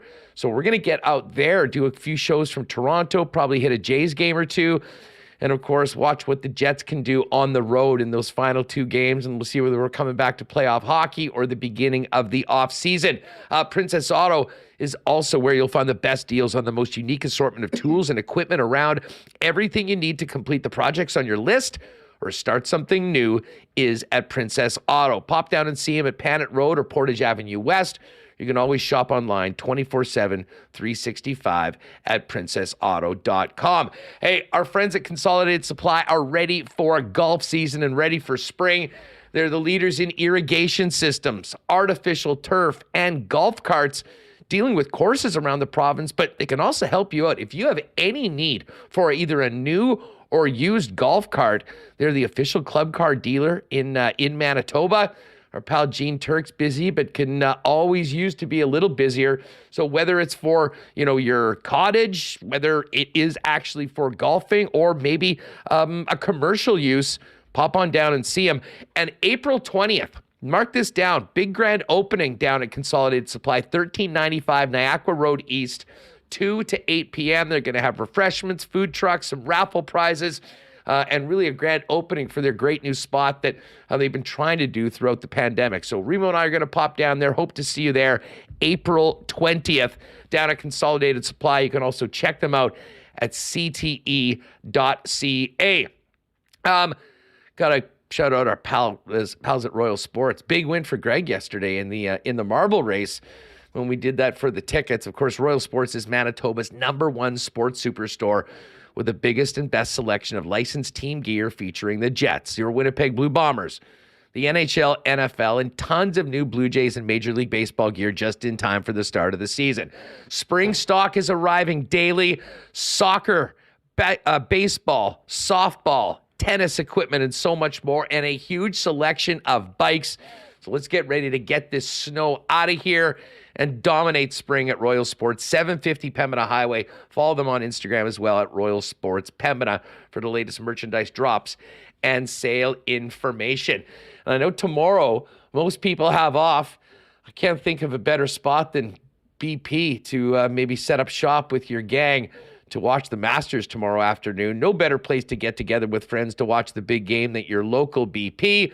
Enjoy ice-cold schooners, world-famous Boston's wings, and gourmet pizzas, and the latest from the BP feature menu. And if you're staying in, you can always order online at bostonpizza.com. All right, let's get Billeck in here to keep this rolling on a big show coming off last night's game. Billeck, what's going on? What did you think of last night's game? Game that was I really felt was there for the taking earlier on. Calgary stayed in it, and it ended up biting the Winnipeg Jets in a game that had so much at stake with so few games remaining in the season.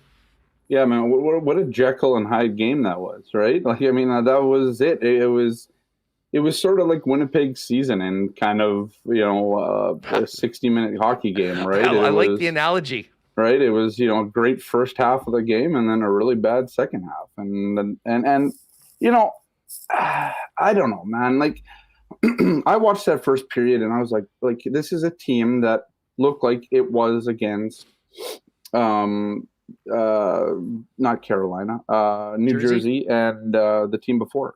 Detroit. Brain farting here is got the Masters on, so of course I'm just got one eye on that. But no, I thought that's what it looked like. It looked good. They get the power play goal. They killed off a few penalties early, so they were into the game. I really do think that Dubois hit though kind of woke up Calgary. They were, as much as that got Dubois into the game, and I think Dubois had a great game in my opinion. I also thought like that kind of hit rallies a team. We can argue whether it should have been a major or minor, not a penalty at all.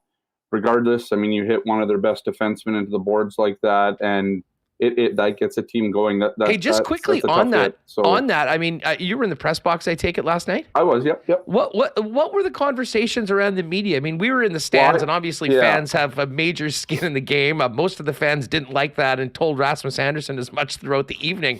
What was there many differing opinions on the hit last night up in the press box? There was a few. I thought initially that might be a major, just the way that he went into the boards, because it's one of those dangerous hits, right? Like you push a guy who's close to the boards like that, you almost try to take his feet out, and like those are the dangerous boarding hits. But after I looked on the replay, I was like, no, okay. I think they were more battling for position after that, but I didn't even know, like there wasn't really a penalty that was being called until Anderson didn't get up. Like that was more of the conversation up there was like the ref didn't put his arm up right away. And then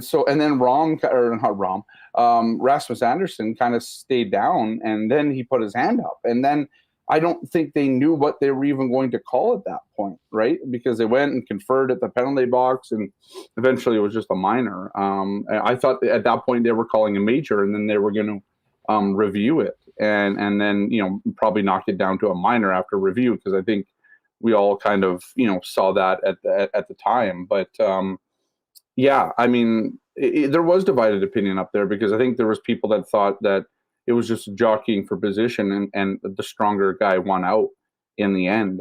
But I think review kind of suggested that should be a boarding call. But yeah, not a major. So yeah, but again, I thought that one kind of got Calgary into it, right? Like, this is the thing. Like, the Jets played a really, and people are going to blame the refs. I always think blaming the refs is a bit of kind of a loser mentality, because I mean, it's just the way it is. I mean, 30 penalty minutes is a lot.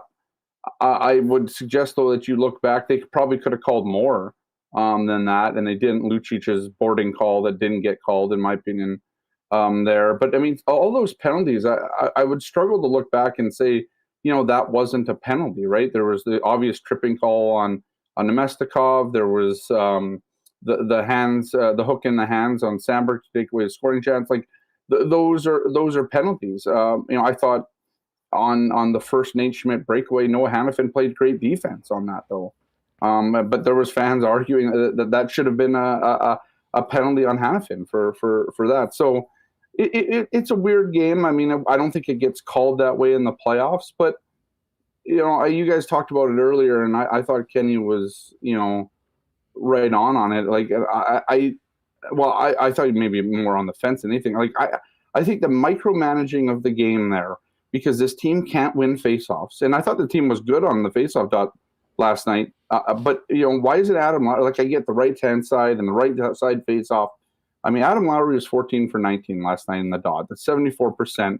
But they put Mark Scheifele out there, and then it just, to me, it's like, okay, you're getting too into the minutia of these like the micromanaging of these faceoffs, and then so you're putting Kyle Connor and Mark Scheifele out there to try and kill the last bit. And I get what they're doing; they're trying to set up the next line and get going from there. But it came and bit them. And yeah, I mean, I said out loud to the guy that was sitting with me the minute I saw that, I'm like, whoa, yeah, this penalty's not over yet. And this is making me really, really nervous. Yeah. I don't know about this. And 15 seconds right. later, it's getting pulled out of the net. And sometimes you just get the heebie-jeebies or whatever. And I'm sort of with Ken. I mean, like, if that is a playoff game, which it kind of was, put it this way, I don't think we'll be seeing that again. As we go forward. My only issue with that is this is essentially a playoff game, right? Like, yes. They have to win this. So why are we not, like, don't put, like, and it was a tie game at the time.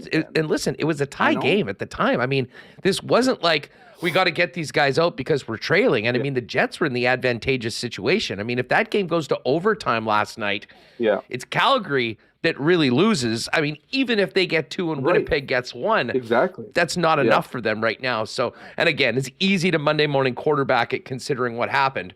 But it was something that even before it went wrong, I didn't like it. I was very, the spidey senses were tingling, if you will, and what happened. What did you think? I mean, that line overall, I mean, Connor had that beautiful highlight reel goal on the power play.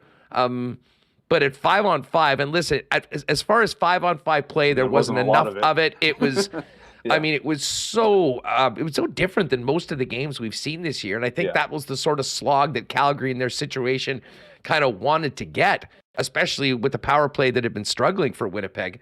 But it is weird that it was so dominated by special teams. The Jets won the special teams battle and yet weren't there. And that does speak to 5-on-5. And unfortunately, when you look at the game sheet afterwards, there was one line that was on for everything that happened in their own net. And so this is more, I mean, I don't want to sit here and crap on Mark Scheifele, because it's not just on him.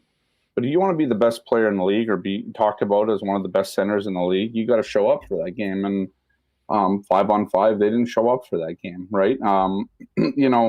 It was, I still think their line did all right. I mean, I think at 5-on-5, I think they outplayed their opposition that night. I'd have to go back and look at the analytics on that. I think all 3 of the lines actually did, in terms of analytical. But at the end of the day, they didn't score a goal, and so that's the problem, right? I mean, they get a power play goal, but that's their only goal on the night, and all of a sudden the scoring goes dead again. And so this is why I say Jekyll and Hyde. But like, this is very much, a Winnipeg Jets game. I think we all kind of thought going into this game, and maybe this is, getting the wool kind of pulled over our eyes, but this is a team that, okay, they found their scoring touch, right? And then Kyle Connor gets a goal on the power play early on, and so you're like, okay, now they're starting to click on the power play again. And so this is going to be a team that's going to be very tough to beat because they're putting it together 5-on-5, and now they're starting to score on the power play. But, at the end of the day, I think they ended up getting outworked on the by a team that played the night before. And that's a problem. The Jets should have been dictating the pace in that game. They had 2 days off. Calgary played a hard-fought game where they tried to get back into it. A desperate game on the night before against Chicago. At home, granted, but still. It doesn't matter. You're still flying out that night and arriving late and all that. I mean, again, in a battle of desperation, the Calgary Flames showed that they wanted it more. Well, in the second half of the game, though, I mean, like, I didn't think that they showed up. I didn't think that they showed up, Scott, looking like a team from the opening faceoff that was playing for their playoff lives. I mean, I thought it was there for the taking for the Winnipeg Jets. Well, you know what? There's something to be said for that as well. Yeah. And again, and this has been unfortunately something we heard from Rick Bowness a number of times. They had a bunch of great chances. You got to put a few of them in. And right. I mean, the land of missed opportunity, man. That's what it was last night. I mean, Nate Schmidt, 2 breakaways, 1 good defensive play. I get it, but you can't miss that net. You got that open. Markstrom's trying to 2-pad stack you there, but he's out of it. And yeah, I mean, Nikolai Ehlers on the breakaway late. Granted, great save by Markstrom off the blocker, but got to put that in, right? I mean, even shorthanded, Adam Lowry had some good plays there. The 3-on-1 that Mark maybe waited a little too long to fast to Dubois, so they make the save, and then they go down the other way and they score a beauty on the 2-on-1.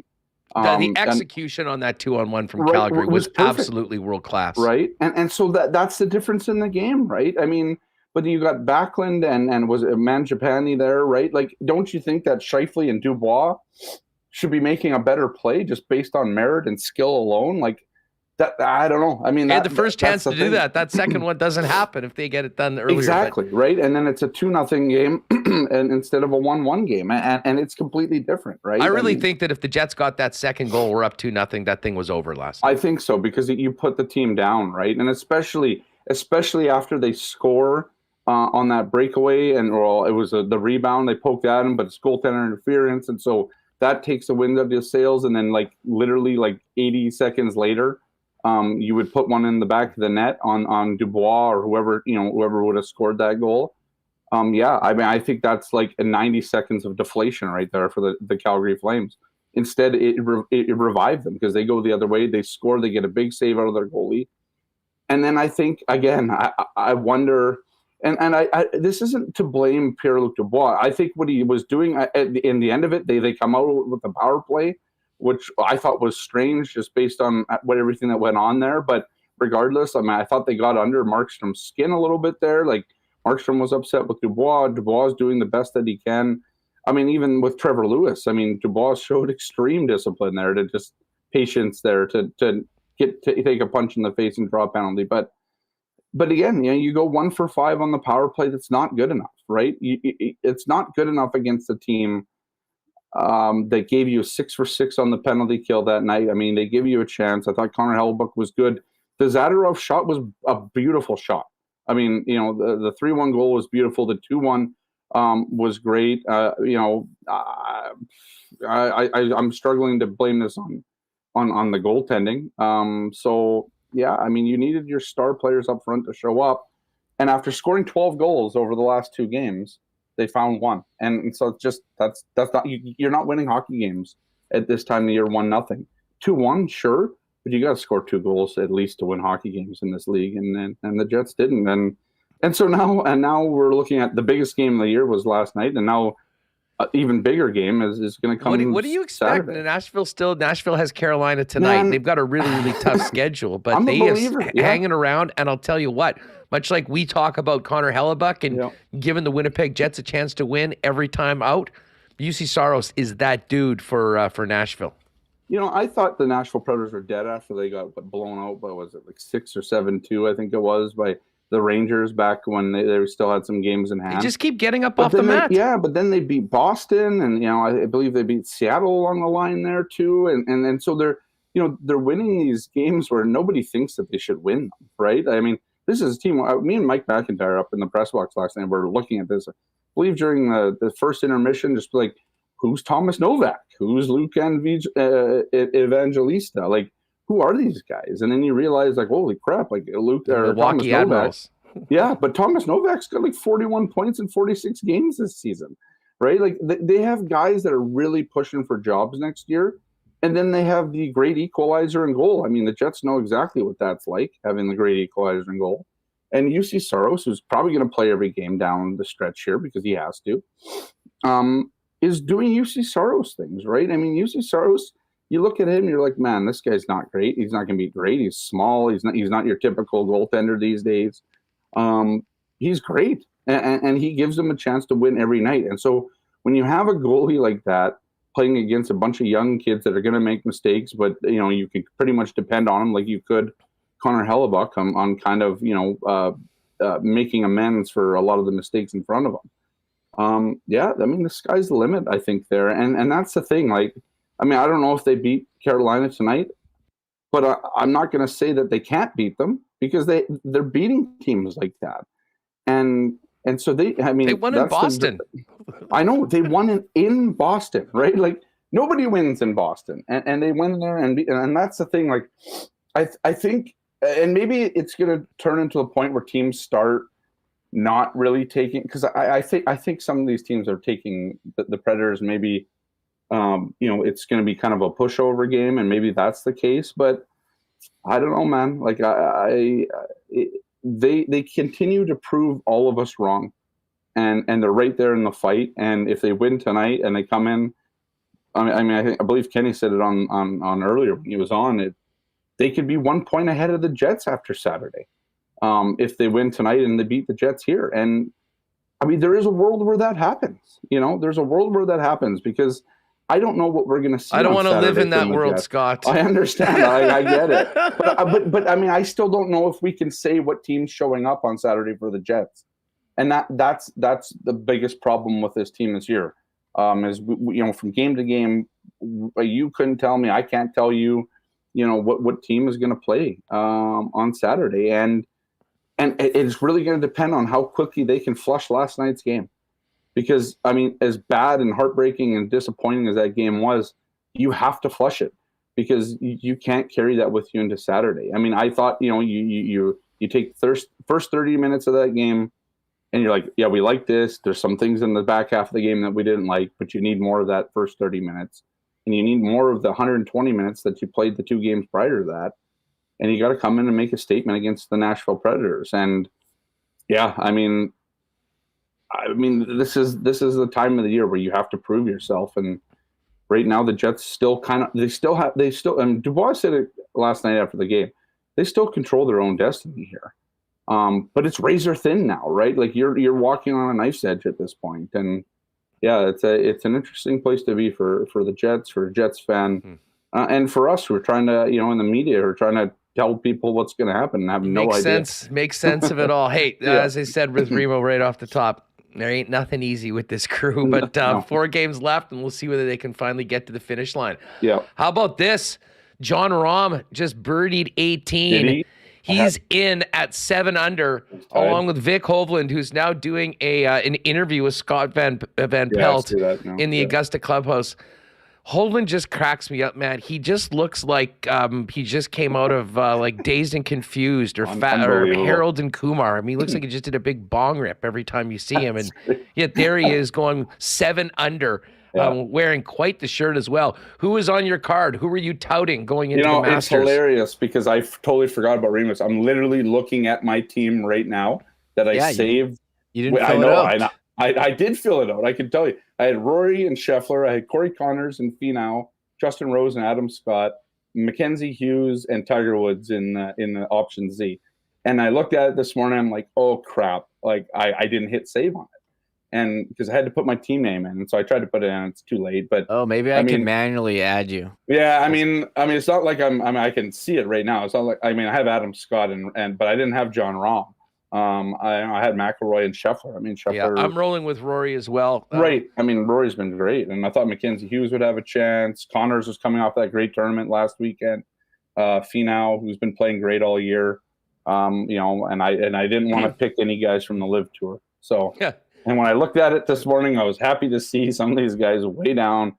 DeChambeau way down there. Garcia. I've got a big prop bet on Bryson to miss the cut. He just eagled 15 though. He got back to 2 under. Yeah, okay. Tiger's in at 2 under right now. 2 over, right? 2 over. 2 over. Sergio is in the clubhouse at 2 over. Suck on that. Yeah, Bubba. That's a tough. That's tough for Range Goats fans out there. Yeah, really, Goats. really tough one. But Corey Connors right now is even at the turn. I believe he's playing with DJ and Justin Rose. They're all even right now. And Mickelson's even. He had a nice shot on 12 not long ago. Nice tee shot off of 12. Phil. He got back up, so he's 1 under now after doing that. So, well, it's gonna be a fun watch for the next couple days. Maybe keep Jets fans' minds off the anxiety that their team gives them on a daily basis, and we'll see what happens on Saturday. One thing I will say, great crowd last night, great energy in the building. The last 3 games, and I wasn't sure how it was going to be coming off that road trip and the San Jose game and everything around the club.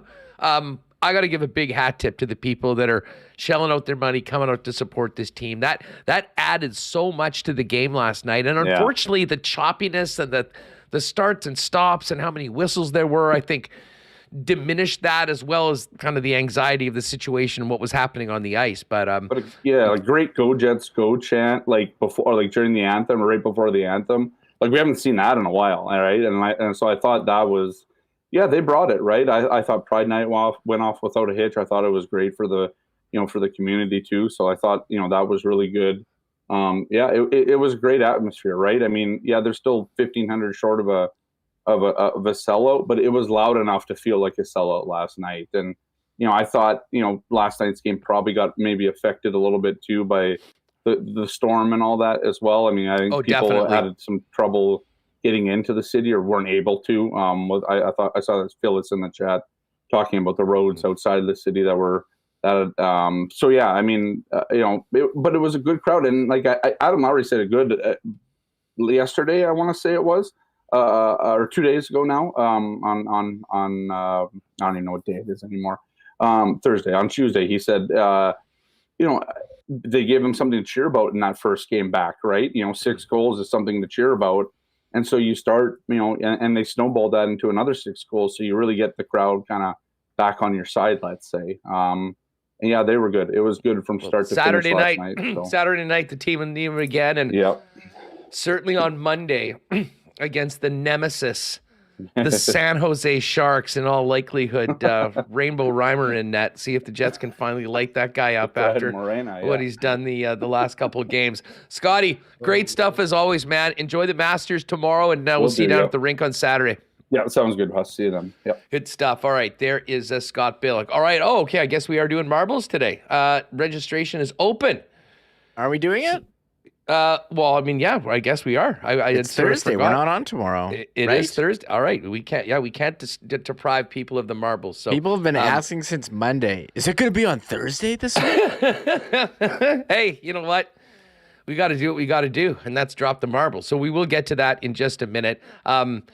Shout out to our friends at Little Brown Jug. Man, if you haven't tried it yet, make sure maybe this long weekend, if you're looking for a great, crisp, basic lager, try the new Little Brown Jug generic lager, expressively standard in the best way, light and clean to taste with a mellow flavor and a crisp finish. Now Manitoba can support local without having to move away from the domestic taste they've come to expect with the light beer. You can pop by and see them at the brewery and tap room. Generic lager also available through vendors in 8-packs or by the can.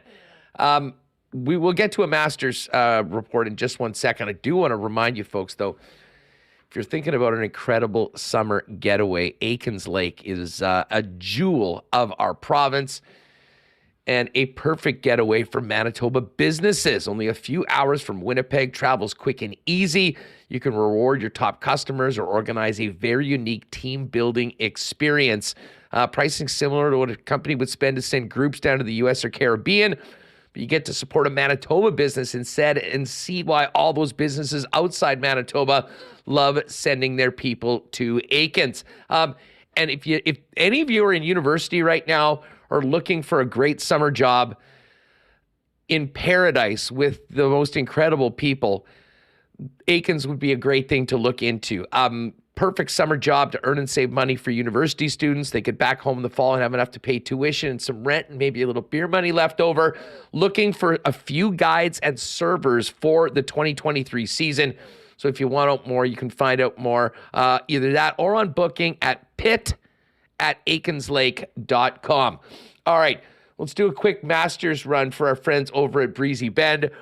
Breezy, of course, helping us out with our Masters pool. Shout out to everyone that got in.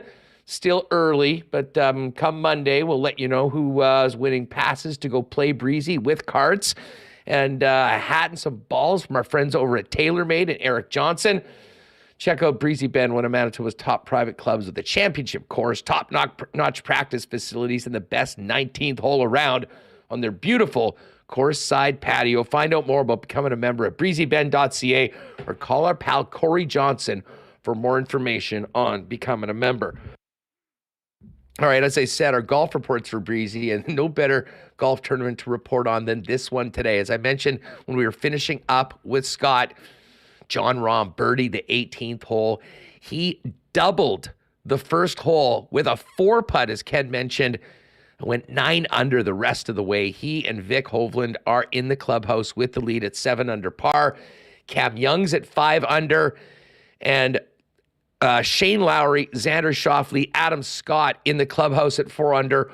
Brooks Koepka and Joakim Niemann, both live players, also at 4 under, playing on the back 9. Just looking at some other names. Sam Burns at 4 under. Jordan Spieth at 3 under right now. Justin Thomas and Cam Smith in at 2 under.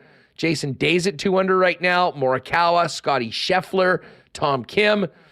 Patrick Reed had a nice start. He finished up at 1 under. 1 under along with Pat Cantlay. Phil Mickelson is out on the course right now, 1 under par right now. Tony Finau's playing this 8th hole. He's 1 under. Mike Weir finished even for the day. Great round for Mike. We'll see if he ends up playing on the weekend. Even par right now for Dustin Johnson, Corey Connors, Justin Rose as well. I'm looking to see where our pal Rory McIlroy is. And, Rory just doubled the 7th hole. He's 2 over par right now. He'll look to get into some red numbers as the action continues at Augusta National. All right, just before we get to the Coolbet lines and, our marbles race. And again, last call for marbles right now, ! Marbles in the chat. Busy night tonight in the National Hockey League. Got some picks up in the latest Lock Shop. Make sure you check out the Lock Shop bets on YouTube and give us a sub over there.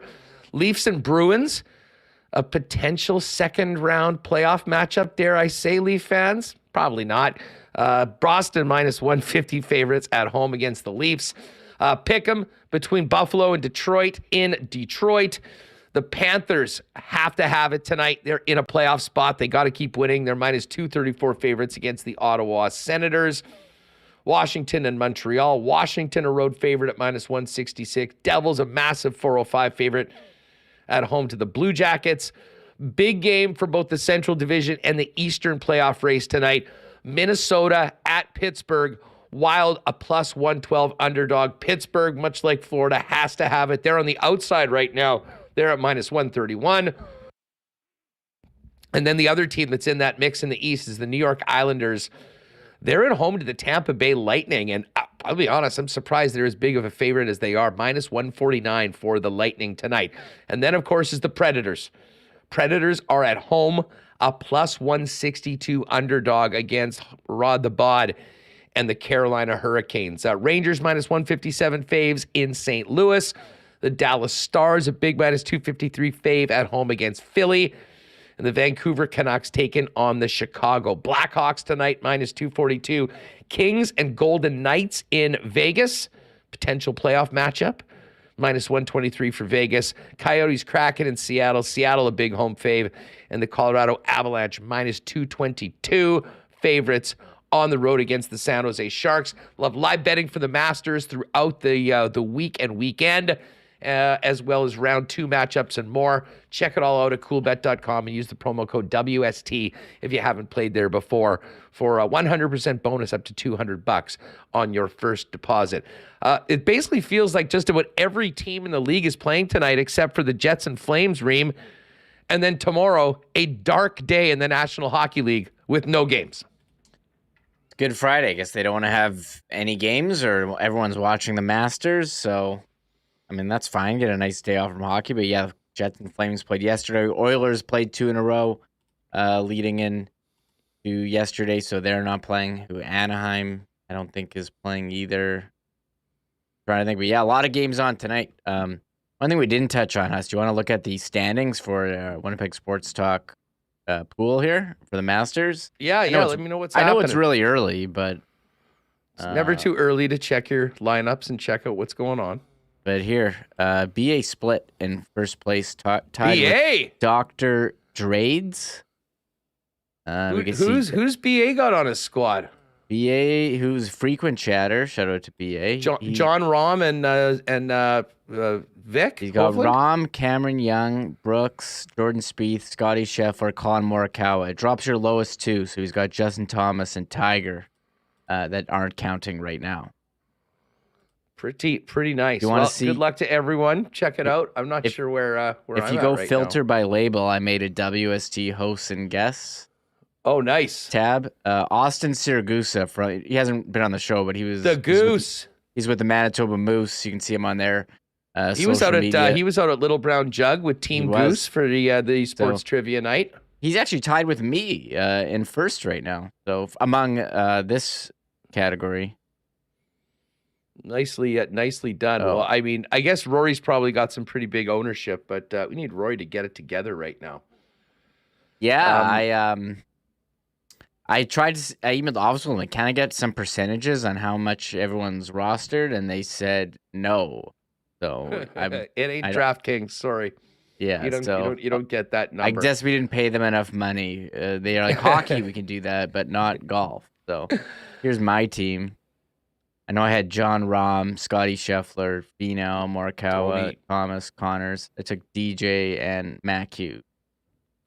All right, sounds good. What's mine? I think I have Minwoo Lee, and Minwoo did not have a nice round. Well, you get 2 drops. Yeah, Minwoo and Rory are drops right now. But you got Brooks, Scotty Scheffler, Jason Day, Finau, Sungjae, and DJ.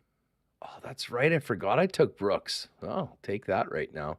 Anyways, it's early, but good luck to everyone, and we'll let you know on Monday who the winner of our big prize pack. Thanks again to Breezy Ben and TaylorMade for supporting our first ever Winnipeg Sports Talk Masters pool. All right, I talked about this weekend quickly, but do want to mention to you, Moose are actually playing tonight. I'm going to be heading to the game this evening, but we're going to be rallying the storm next week, and this is going to be perfect because the Jets are off.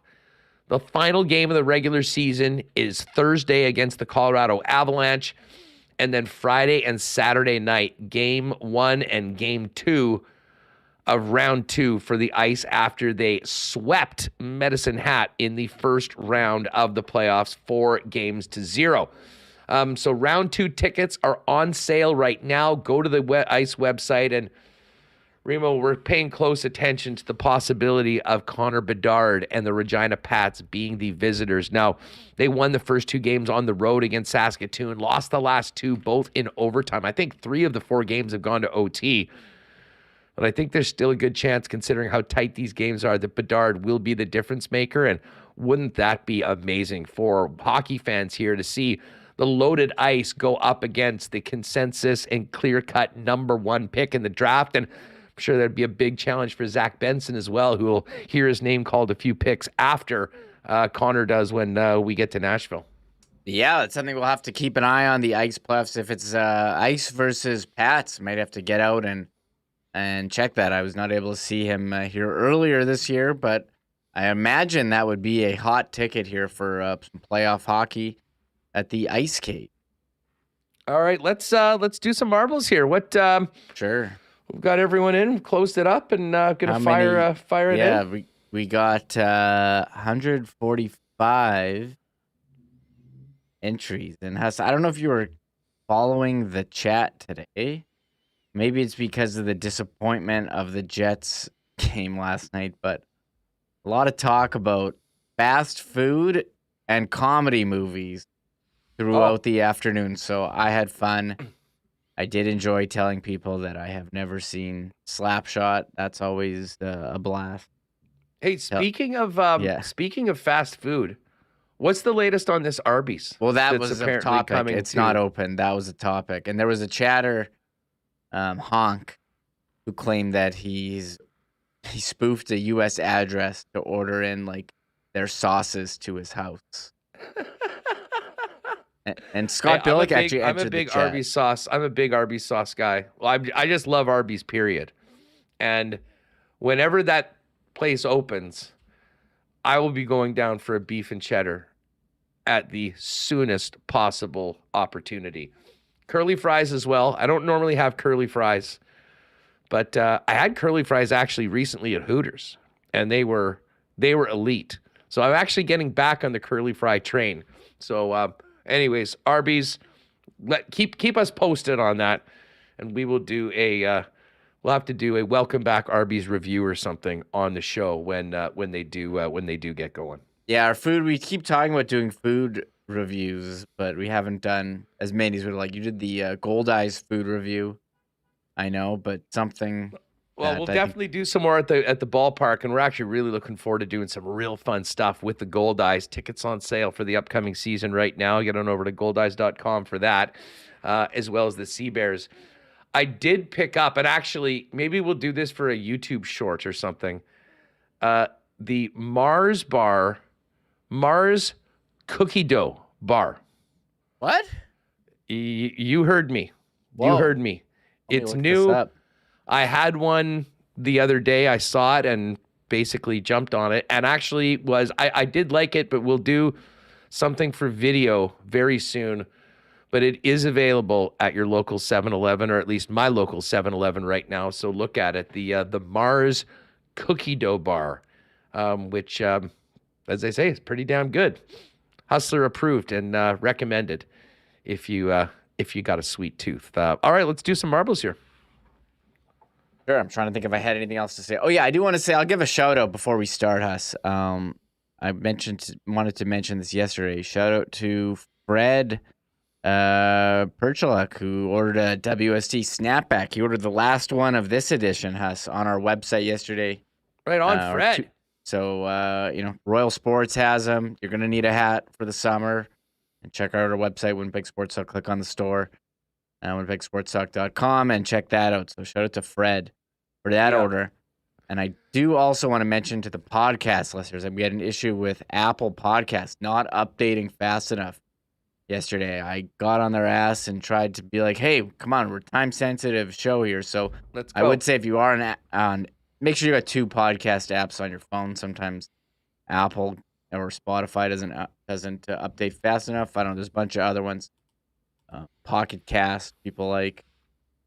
But yeah, so sorry to all the podcast listeners who maybe didn't get it as quickly as they would have liked. Not my fault. I blame Apple. And you know what? And a good reason to go in and check out the YouTube channel. If you're normally an audio listener, you can always get it as soon as we're live over at over on YouTube at Winnipeg Sports Talk or Sports Talk WPG. All right, let's get a little Tristan Rivers music going here, Remo, before it's Marbles time. I got to pick the song. We went with the OG song yesterday. And I'll pick a different. Let's get some good vibes today. Some good vibes. All right. Well, let's do this. Day, another gone by. You deserve to treat yourself, maybe an ice cream cake or a bottle of rye. Phone the whole day, so lax you can't deny. Why use effort even for pleasure? Give life's luck a try.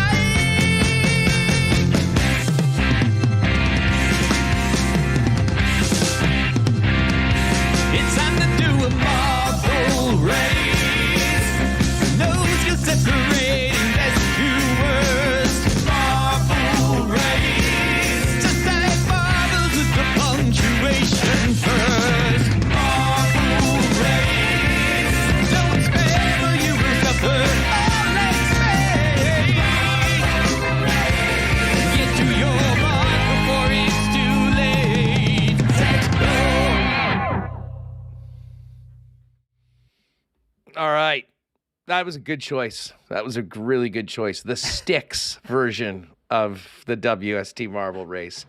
By the way, we do have, obviously, we've got the hoodies and shout out. I saw my buddy Scott Shipham last night at the game. Shout out to Shippy and Shipham and Associates. We should have those hoodies in the next week or so. So again, we're a little backed up, owing a few on them, but they will be here soon. There's also a Moose game tomorrow night. So whoever comes in second, we've got 4 tickets for the game tomorrow. We'll if you're able to go and want to go, we'll have some Moose tickets for second place. And of course, Moose playing tonight as well against Grand Rapids. Going to be taking that one in, checking in the Moose as they try and get back in the win column, getting ready for the Calder Cup playoffs coming up soon. All right, Remo, let's go. How many marbles we got? Where are we going today? Yeah, before we go, which do you want to add anyone in? People are asking for celebratory marbles. All right, well, let's because last week we had the eye roll. Yeah, the eye roll. How about biggest game of the year? Okay. Biggest game of the year marble, because we've got another one coming up on Saturday. People are asking for Rutger because he's in action tonight. Rutger McGroarty with Michigan. Yes, Frozen 4. Sure, let's give one for Rutger. And that's on TSN Plus. So if you have TSN on your cable provider, you got to log in with it on their website or on one of their apps. I use Fire Stick. Worked pretty well to watch Bowness Masters coverage too. So I'll give TSN props for this TSN Plus. Excellent. All right, well, we'll make that happen. Yeah. And, why don't we put one marble that says must win and one marble that says can't lose? Okay, done. And people are giving a shout out to Dale Howardchuk. Would have been his 60th birthday earlier this week. I'm not sure if that's marble, but we didn't really mention it. And Mike Weir, people are giving a shout out to Mike Weir. Is this? I kind of like the end of the week. Actually, you know what? Let's give one to Corey Connors, because Corey Connors just won the Valero last week. He is Canada's top hope at the Masters right now. And of course, he's coached by our pal, Derek Ingram of Winnipeg, down at Augusta, trying to get Corey a green jacket. A lot of shout outs here for Morgan Barron's breakaway or his shootout goal the other night. That was an awesome moment. You know what? Morgan Barron's turned into a fan favorite. I don't mind giving Morgan Barron a marble as well. Sure. Okay. We got them all. All right. And we got 151 names. Nicely done. Even for a Thursday show when people aren't usually thinking, oh, there's Colin Morikawa missing a putt. Brooks is up to -5 right now, by the way. Yeah. Jay Miller says, rest in peace, Bushwhacker Butch. Passed away earlier this week. What? I saw that one. Wow, I actually did not see that one. Maybe it was all the WrestleMania hype or something like that. Yeah, I got one for Cody Rhodes for losing again. Yeah, no one can beat that damn Roman Reigns. He's got everyone coming in doing interference. What is this? You know what? Once again, I've said this for a while, but professional wrestling has a real officiating problem. I don't know when they're going to get that. I don't know when they're going to get that taken care of, but it's just really, really, really harming the product.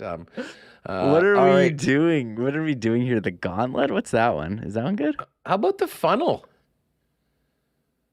Yeah, the funnel. All right, let's check out the gauntlet. It seems to be a long one. I can't remember it. So let me just load the names before we go with the list from yesterday.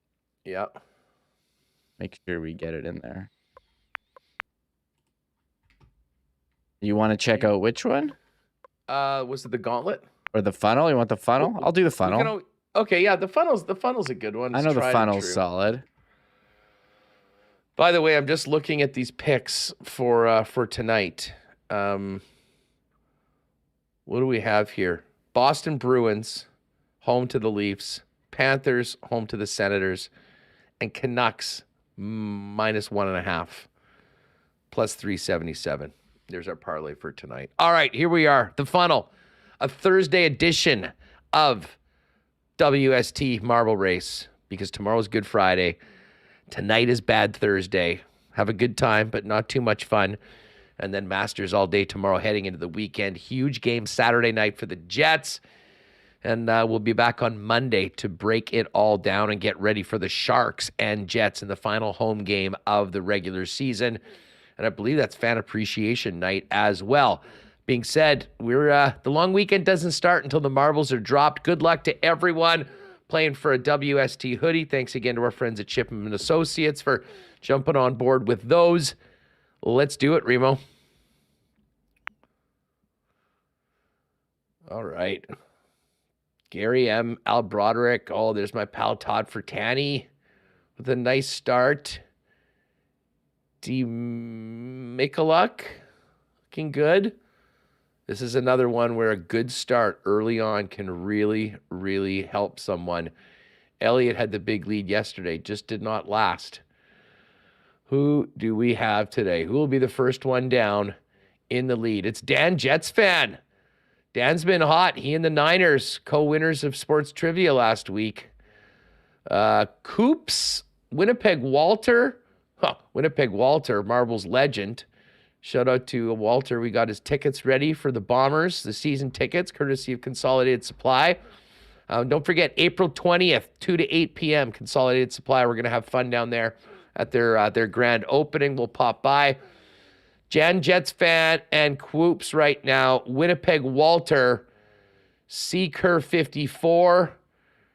Trevor Thicket as well, but Dan Jets fan with the lead right now, but there's still many more funnels and more issues. Let's see if he can get through this bit, or does he get stalled? No, a nice transition for Dan now into one of two funnels before we get going. Who's it going to be making it first through? It's actually Coops.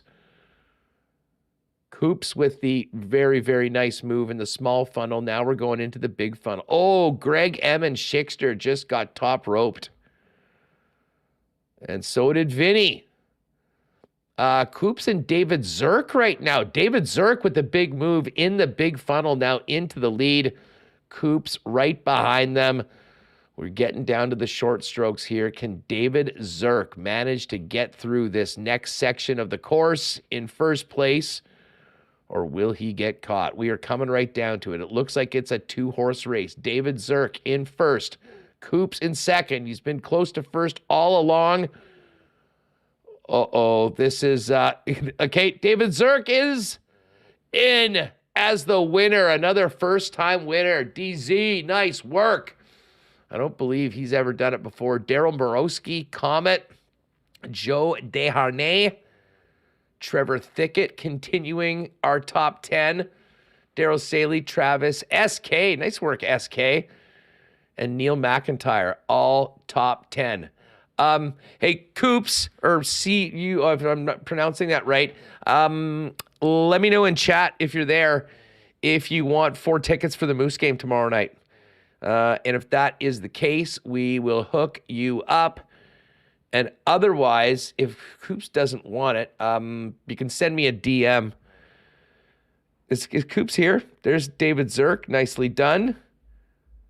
Coops, I see you almost all there. Coops, do you want to go to the Moose game tomorrow? 4 nice seats for the games. Let us know. David, you let us know. Send us an email winnipegsportstalk@gmail.com. Let us know what size you are. And again, we're going to be getting the new shipment of hoodies from our friends at Ship 'em coming up in, well, hopefully in the next week or so. Although I guess I'm going to be away next week, so probably the week after. Has Coops told us whether they want to go to the game tomorrow yet? No, he says Coops, yes. Coops says yes. Okay, right on. Okay, Coops, send an email to Winnipeg Sports Talk at gmail.com and just let us know. I don't need them. I think he was saying yes to he was here. Oh, gotcha. I got you. You said, okay, no problem. He says he's in Texas. Oh, tough to make the game. Daryl Morosky, you're third. If you want those tickets, send us an email, winnipegsportstalk@gmail.com. And as I say, we'll get you hooked up. And otherwise, we'll maybe do an Instagram contest or something like that. I guess if it's tomorrow. Is if Daryl Morosky wants them, he's got them. Send us that email. Otherwise, if someone wants to send me a DM on Twitter @Hustlerama, if I do have them, I'll pick somebody that sent them in and send you with 4 tickets to tomorrow's Good Friday Manitoba Moose game. Actually heading down there tonight, Remo. Looking forward to seeing the Moose and get together with a bunch of old friends from the old days working with the Moose back before the Jets came back. So it should be a fun night. Get away from everything that happened last night. Have a great day tomorrow, and then get ready to bring it on Saturday night as the Nashville Predators come to town. Biggest game of the... I got to scroll down on these. Biggest game of the year, Saturday night. I'm expecting an electric crowd as people know the magnitude of this game. I would say it is definitely a must-win. I mean, so one of these games... It is. Has to be a must-win. You got to keep pace with Calgary here. And Nashville, like they're chasing you. You got to beat them. Got to win one of these two, and then win again on Monday against San Jose. Yeah, you got to win the next two. Exactly. You don't want to go games are needing to win. must-wins. Yeah, can't go into the road against Minnesota, who's owned you all year, and Colorado, who's in first. I guess they're both in first technically, but we're needing to win both of those. Win the next two, and we'll see what happens. So. There you go. Right on. Okay, well, listen, folks. As I say, Daryl Morosky, let us know if you want those seats. Otherwise, if you're out there, hit me up. And if I've got them, we'll send them out to somebody via Twitter. I'm going to be at the game tonight. And if you're at the Moose game, come and say hi. Otherwise, we'll be up in 316, bringing it Saturday night to see if Jets can get back in the win column and get a little closer to locking down that playoff spot, which is going to go right through next week here on Winnipeg Sports Talk. That's going to do it for us. Thanks to all of our guests. Great Jet show today with Billeck, Rewucki, and Ken Wiebe joining us today. Of course, we're off tomorrow for Good Friday. Hope everyone has a great Easter weekend.